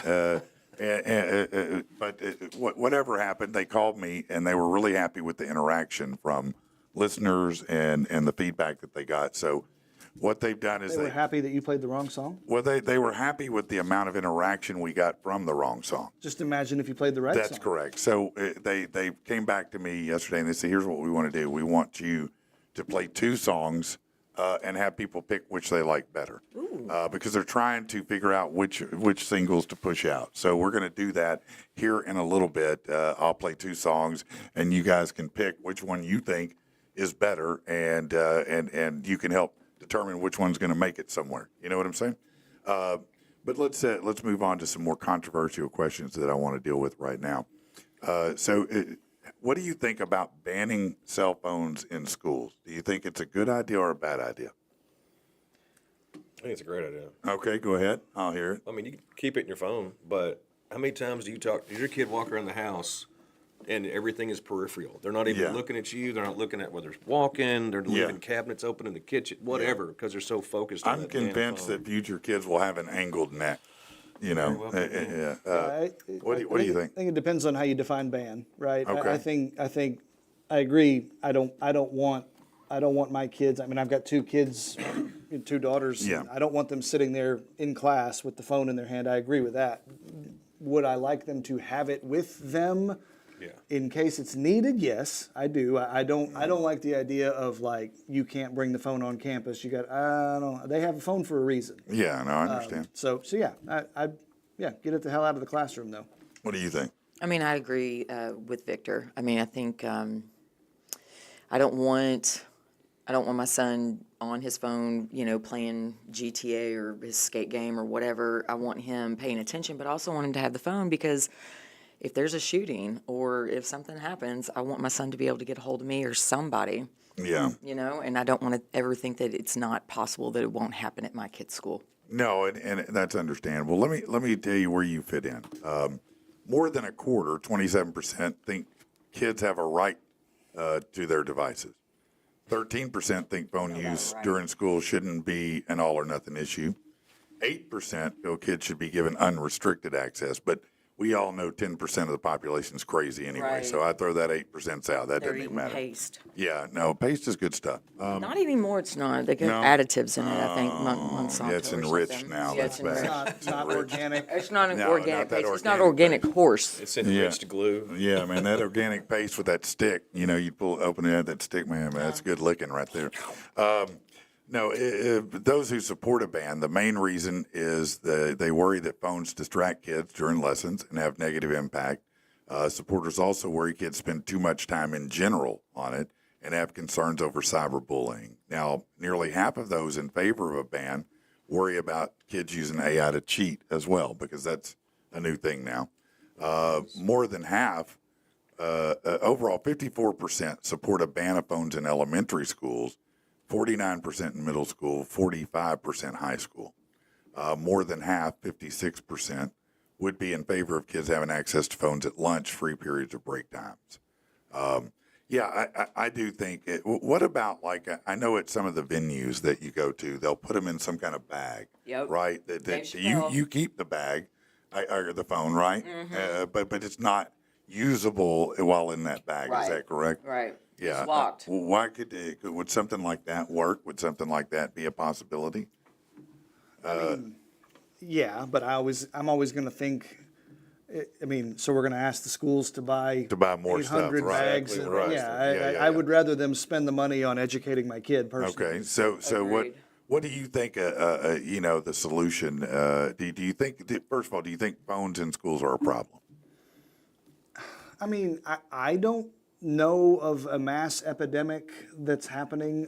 Are there people that are doing dumb stuff? Yes, but I would. Would you consider the overwhelming amount of people who graduate without a proper reading level or can't do math to be a fail? Is that the phone's fault? I don't know. That's what I'm Right, just yeah. asking. I don't know that it is the phone's I fault would, at all. I would make the argument that we had falling test scores long before cell phones were a thing. I don't disagree with that. Yeah. All right, let me ask this, and this is a much harder question, and we get into murky territory. But so, what about the change in corporal punishment? Did that have an impact on grades and on the ability to manage a school properly?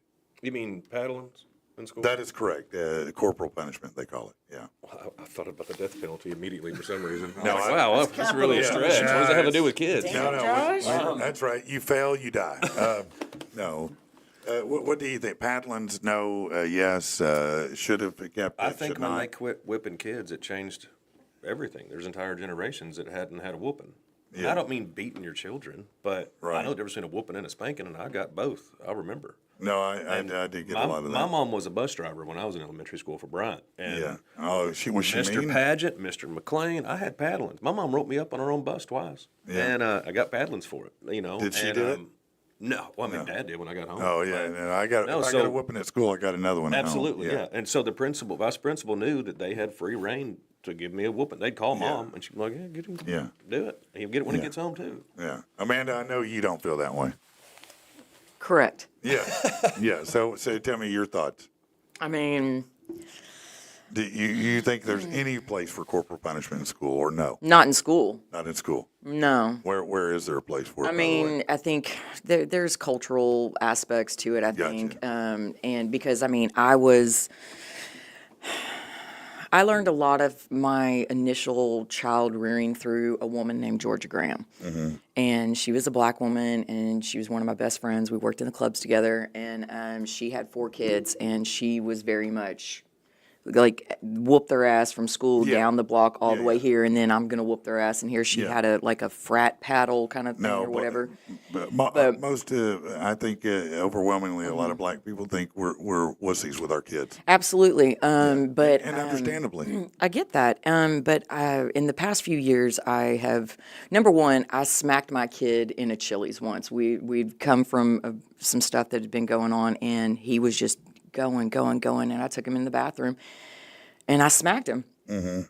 And that was the last time because it just, what came wrecked after you. that. It absolutely did. It I get absolutely that. I did. see that in your eyes. Yeah, it absolutely did. Now, have I put my hands on my kids since then? Absolutely, I have. Yeah, no, Absolutely, it's I okay to have. choke 'em out have, now. have I felt good about it? Absolutely not. But there's no other that's going to put their hands on my kid but me. I don't think it Right. needs to be in the school.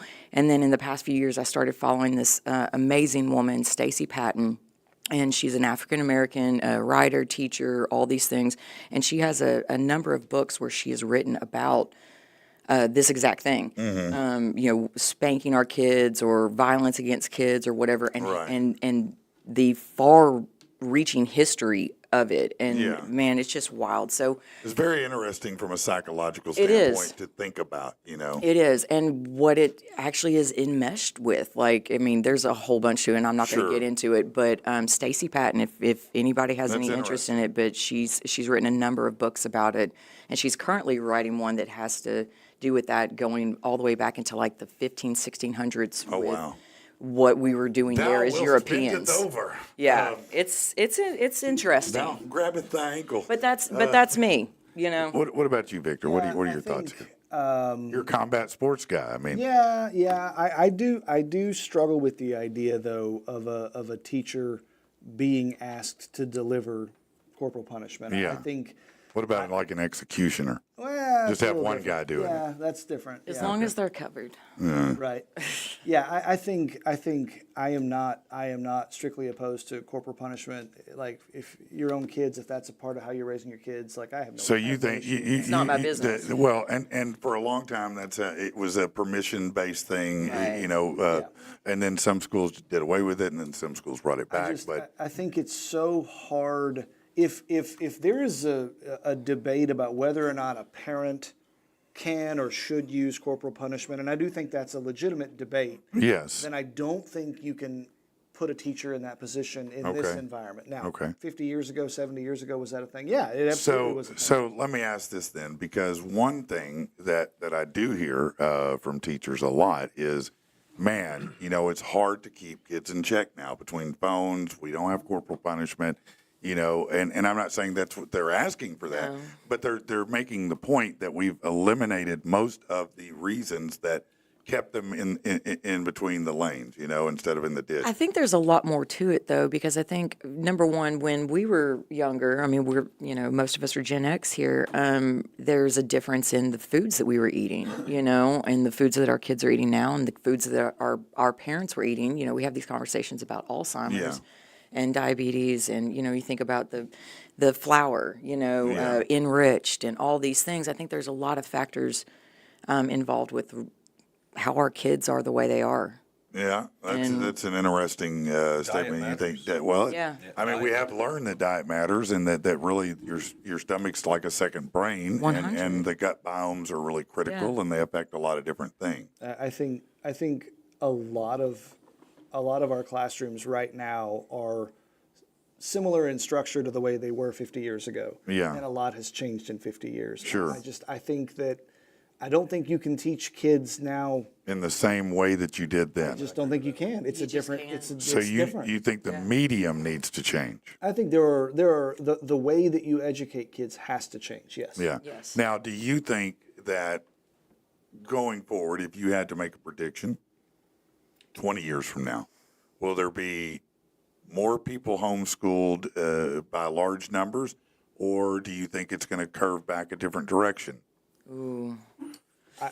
I think the percentage of kids or the number of kids that are homeschooled is probably about the same in 20 years, but I think that schools look very different in 20 years. So what would you, in what ways might you see it being different, for example? So I'll give you an example.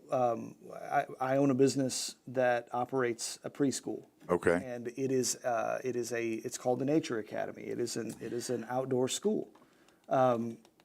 It's very popular. It is a tremendous program. Our operators are incredible. I take no credit. No, I have friends with their kids there. It's an amazing program. But the kids in this preschool, weather permitting, they spend 80-90% of their time outside.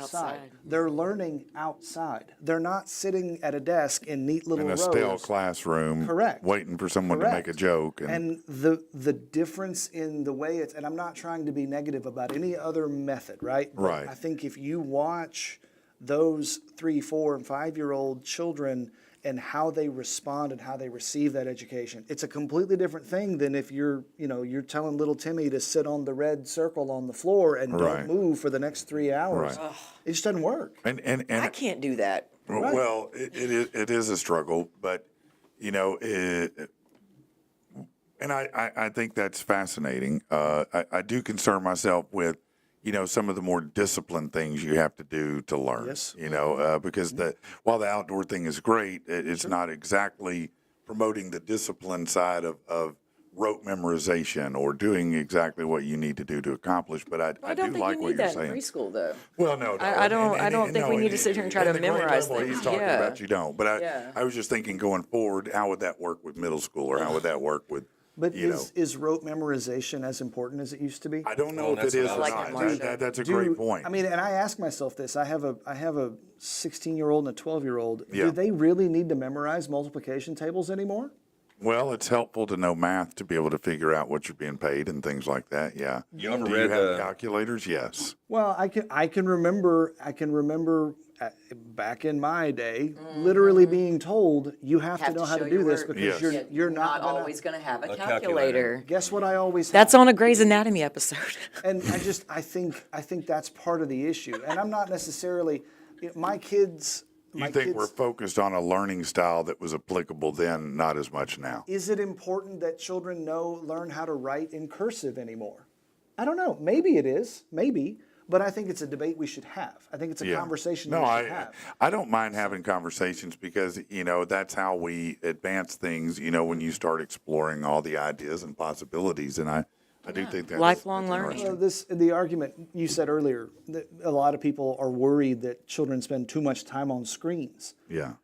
Everything in their life Is a when they're an screen. adult will be on a screen. Look, I've said this before too. Look, I remember when I was a kid, my mom would tell me, you don't sit so close to the TV, you're going to go blind. Blah blah blah. I'm Same certain. thing with touching I yourself. swear to God that whenever books started to proliferate, that there were some adults and we're going, all these kids sitting around reading books all the time instead of working the fields. That's the problem. They're not. That's the problem. These kids are reading books instead of protecting the chickens from That's raccoons. right. Yeah. Exactly. And Yeah, it's- that's right. Yeah. But now that's shifted, and so I think to your point, look, technology's here and it's not leaving. So we can't hide the technology from them. That's stupid because that's what they're going to use to communicate, is what they're going to use to do things. They need the technology, but it's how we manage it and leverage it. I think what you're saying in your mind is we have to reevaluate what is school. Yeah. Well, I had read years ago that whenever they implemented the public school system, they were training kids to work in factories. That's right. No, that So is what you it go was. to the bathroom this time and this time. it's You the get up for Rockefeller lunch. model. Yeah, exactly. Return of the century. Yep. Yeah. And that's kind of antiquated now, right? Because there are plenty of factory workers, and they work hard. It's a great profession. But it's the minority versus the majority of the population. Correct. Well, and if you go and you actually were to observe the average factory job right now, they're using levels of technology that would blow Screens. your mind. Exactly. Well, that is true. I mean, down to the Amazon people. Yep. I mean, even if you're a base level Amazon employee, that tech is all over the place and important. Rosie the Riveter is not a thing anymore. No, Rosie, the Amazon line worker is more the thing now. Sure. I love her TikTok. Who? Rosie the Riveter or Rosie the Amazon worker. God, Yeah. it's fabulous. Is TikTok. that real? No. Oh, I was like, shit. I was like, wow. Pretty it's- sure that the lady that was the There model probably for is, that though. has probably passed away by now. 'Cause She that was actually- too, wasn't it? She's. No. I just talked to her a couple days ago. She called me. Well, so as far as your school, your preschool, I wonder if the amount of sunlight they're getting also affects the amount of knowledge they're intaking, right? Because my fluorescent gosh. lights are terrible for Seriously. you, and they blink how many times per millisecond? Vitamin D. So How it's the hell flashing. did we survive our childhood? Joe I versus the don't know. volcano. That's what you just made me think of. I mean, Joe clearly, based on everything we've learned, all of us should have been dead and should have never made it out of school. I mean, Hey, my parents are poor. I had lead-based paste crib when That's I was what's a kid, I up. guarantee it. I ate lead-based paint It was chips delicious. and dip. Delicious. Yeah, that's a dip my lead. You paint ate chips it and you were dip. grateful for That's it. right. You were happy to have it, Yeah. and you walked to school both Yeah, ways sure uphill. did. Yeah, in the Exactly. snow. That's right. That's what we did. Yeah. Now it is true that I think that look, parenting has changed a lot, and if you don't think so, I mean, look, you've changed a lot. I guarantee you this: my parents would send us out. We've talked about it many times, and you would get the hell out of the house Saturday morning as soon as cartoons were done. Don't bring your ass back until later in the evening. I'm tired You of can hearing come your back. mouth. I'm you like come back the and one get lunch. person that didn't do that. No, but now most parents would not do that because they want to know exactly where you are, where you're going, what you're doing. Now we were roaming all over the You place. couldn't man. do that in my neighborhood. I should have been abducted 100 times, Yeah. but At 18, I was borrowing my uncle's party barge on Washita out of a slip, going island camping with my buddies. yeah. I would not trust my 18-year-old to do that for Hell anything. no, Oh, I my wouldn't God. trust He'd take all my crap, and half of it wouldn't come back. And he's a No. very responsible kid. I love you, Daniel. I mean, he's a very but it's- responsible but it kid. is different, but it's you know. just different, man. Yeah. We had to make it or break it. Like, it Yeah, was- no, it's true. It's true, man. Good luck, son. Right, and a lot of even the best of parents, fear was the primary management tool. I mean, now there were some who weren't, I guess, but for the most every parent I knew, that was the primary tool of management. So shifting It was that always model's fear. It was hard. just how they communicated and administered. yeah, Yeah. administered to you. Like, I mean, yeah. Yeah, I learned as I parented, and I'm not saying that, I failed many, many, many, many times. Still fail many, many times every day. But I do have two good sons, and a lot of it is conversations about natural consequences. Yes. Listen, let's talk about the decision you're making. Let's talk about what the results are going to be. Here's what could happen if you do this, And so oftentimes natural consequences can be the most effective teacher. Absolutely. Well, it's communication, though, too. I mean, Absolutely, it's something yes. that with Daniel all the time. It's like, all right, so you and you alone suffer the consequences of your actions. Yeah. If this happens, this could, like you said, this could happen or that could happen. And Right. So you're the only one that pays for that, buddy. it's what they call FAFO. I love it. Yeah, that is correct, and that is absolutely right. Let's see. What does this say? I learned a long time ago you can't trust people in authority, especially when it comes to helpless people being dominated by them. Yeah, little doggy's blowing up on here on the chat this yeah, morning. yeah. No, to some extent, look, no matter what you do, you can never root out the lust for power that any creature has, but particularly humans. The lust for power is strong. And unfortunately, that's not going to change. It's my greatest. I don't even know if it's unfortunate. It's just it's not going to change. There are always those in power and those who are not. Yeah. And there's no elimination of that in any real world. Now, in a utopian idea, you could eliminate that. What's the most powerful you've ever felt? Man, that is the most amazing question maybe I've ever been asked, and a really deep question. The most powerful that I've ever felt.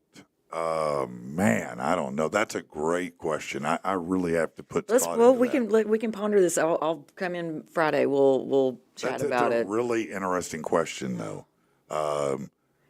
There's a lot of things that go through my head with it. The first thing that I thought of was it was just kind of campy because I had the honor of serving on the Riverfest committee for a number of years. yeah. And I remember the first time walking across La Harpe with it's a traffic stop.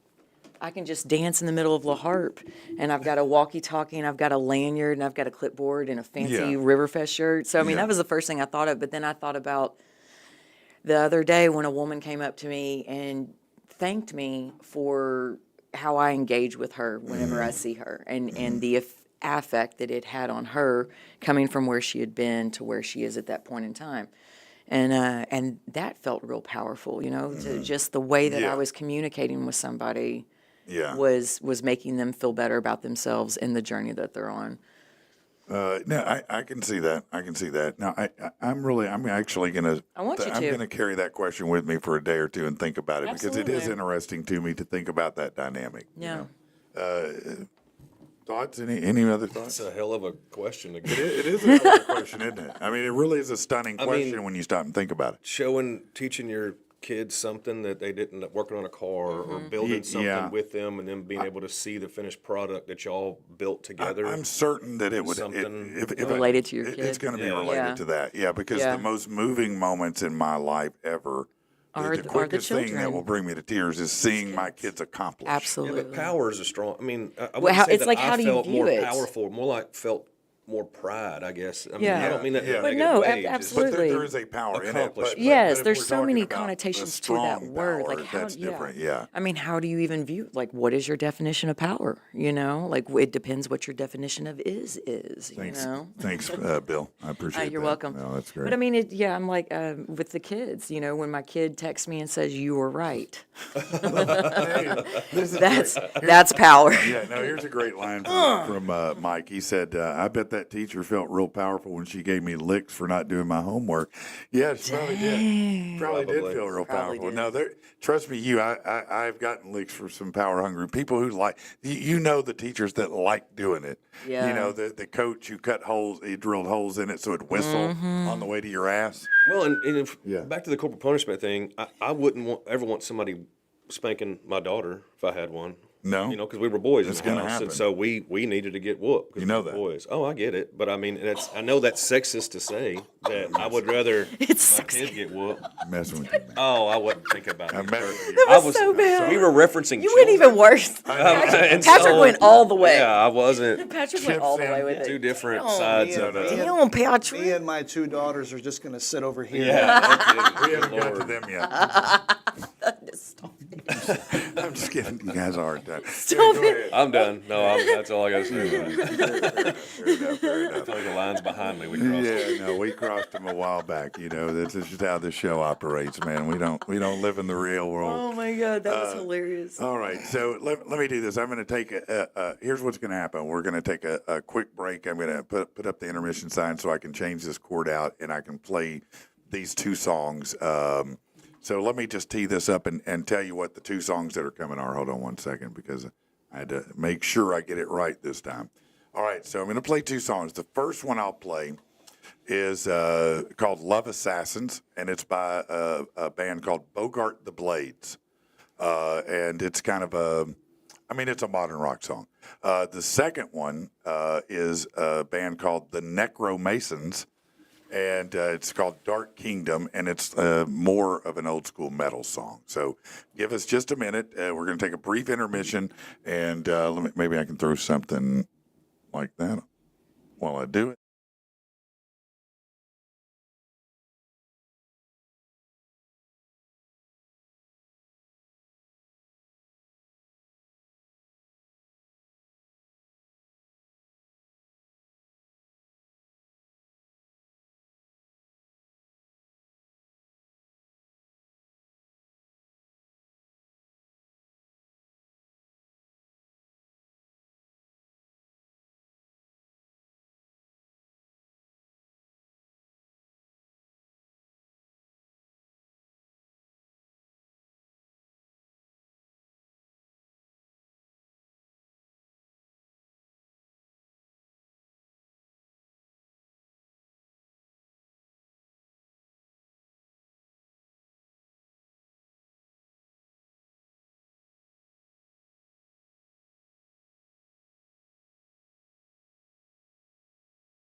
We are back again. Yeah, how about are back that? So, those were the two songs. Again, let me tell you what they were called, because I don't want to be stupid here. Love Assassins, the first one, by Bogart the Blades. The second one is Dark Kingdom by the Necco Mason. So, give me feedback. Let me know which you like better, and we can Man. send that information to Dope Records over there and keep doing this with them. It's cool. Those Necco Masons are just. They're a trip, man. It's kind of a throwback type metal song. Kind of reminded me of like if you fused together Avenged Sevenfold and Judas Priest. I'm with you on that. That's really the vibe and aesthetic I was getting from them. Yeah. As always, fans.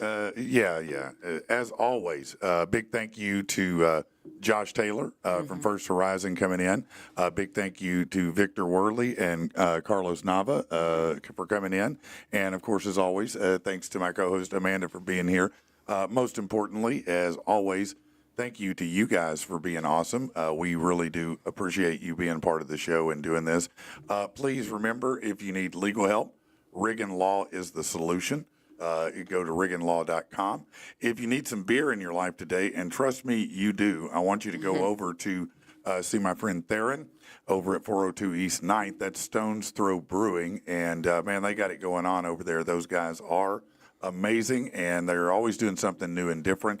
And if you tell them you heard it on the show, you get 10% off of anything there. So 10% off your Every brewski. little bit counts. Hey, I'll take 10% off my beer, whatever it takes to save me some money. I Yeah. appreciate it. Otherwise, I just want to say thank you to you guys. Please keep sharing it, keep spreading the word, and we'll see you next time. All right. Love you. Bye.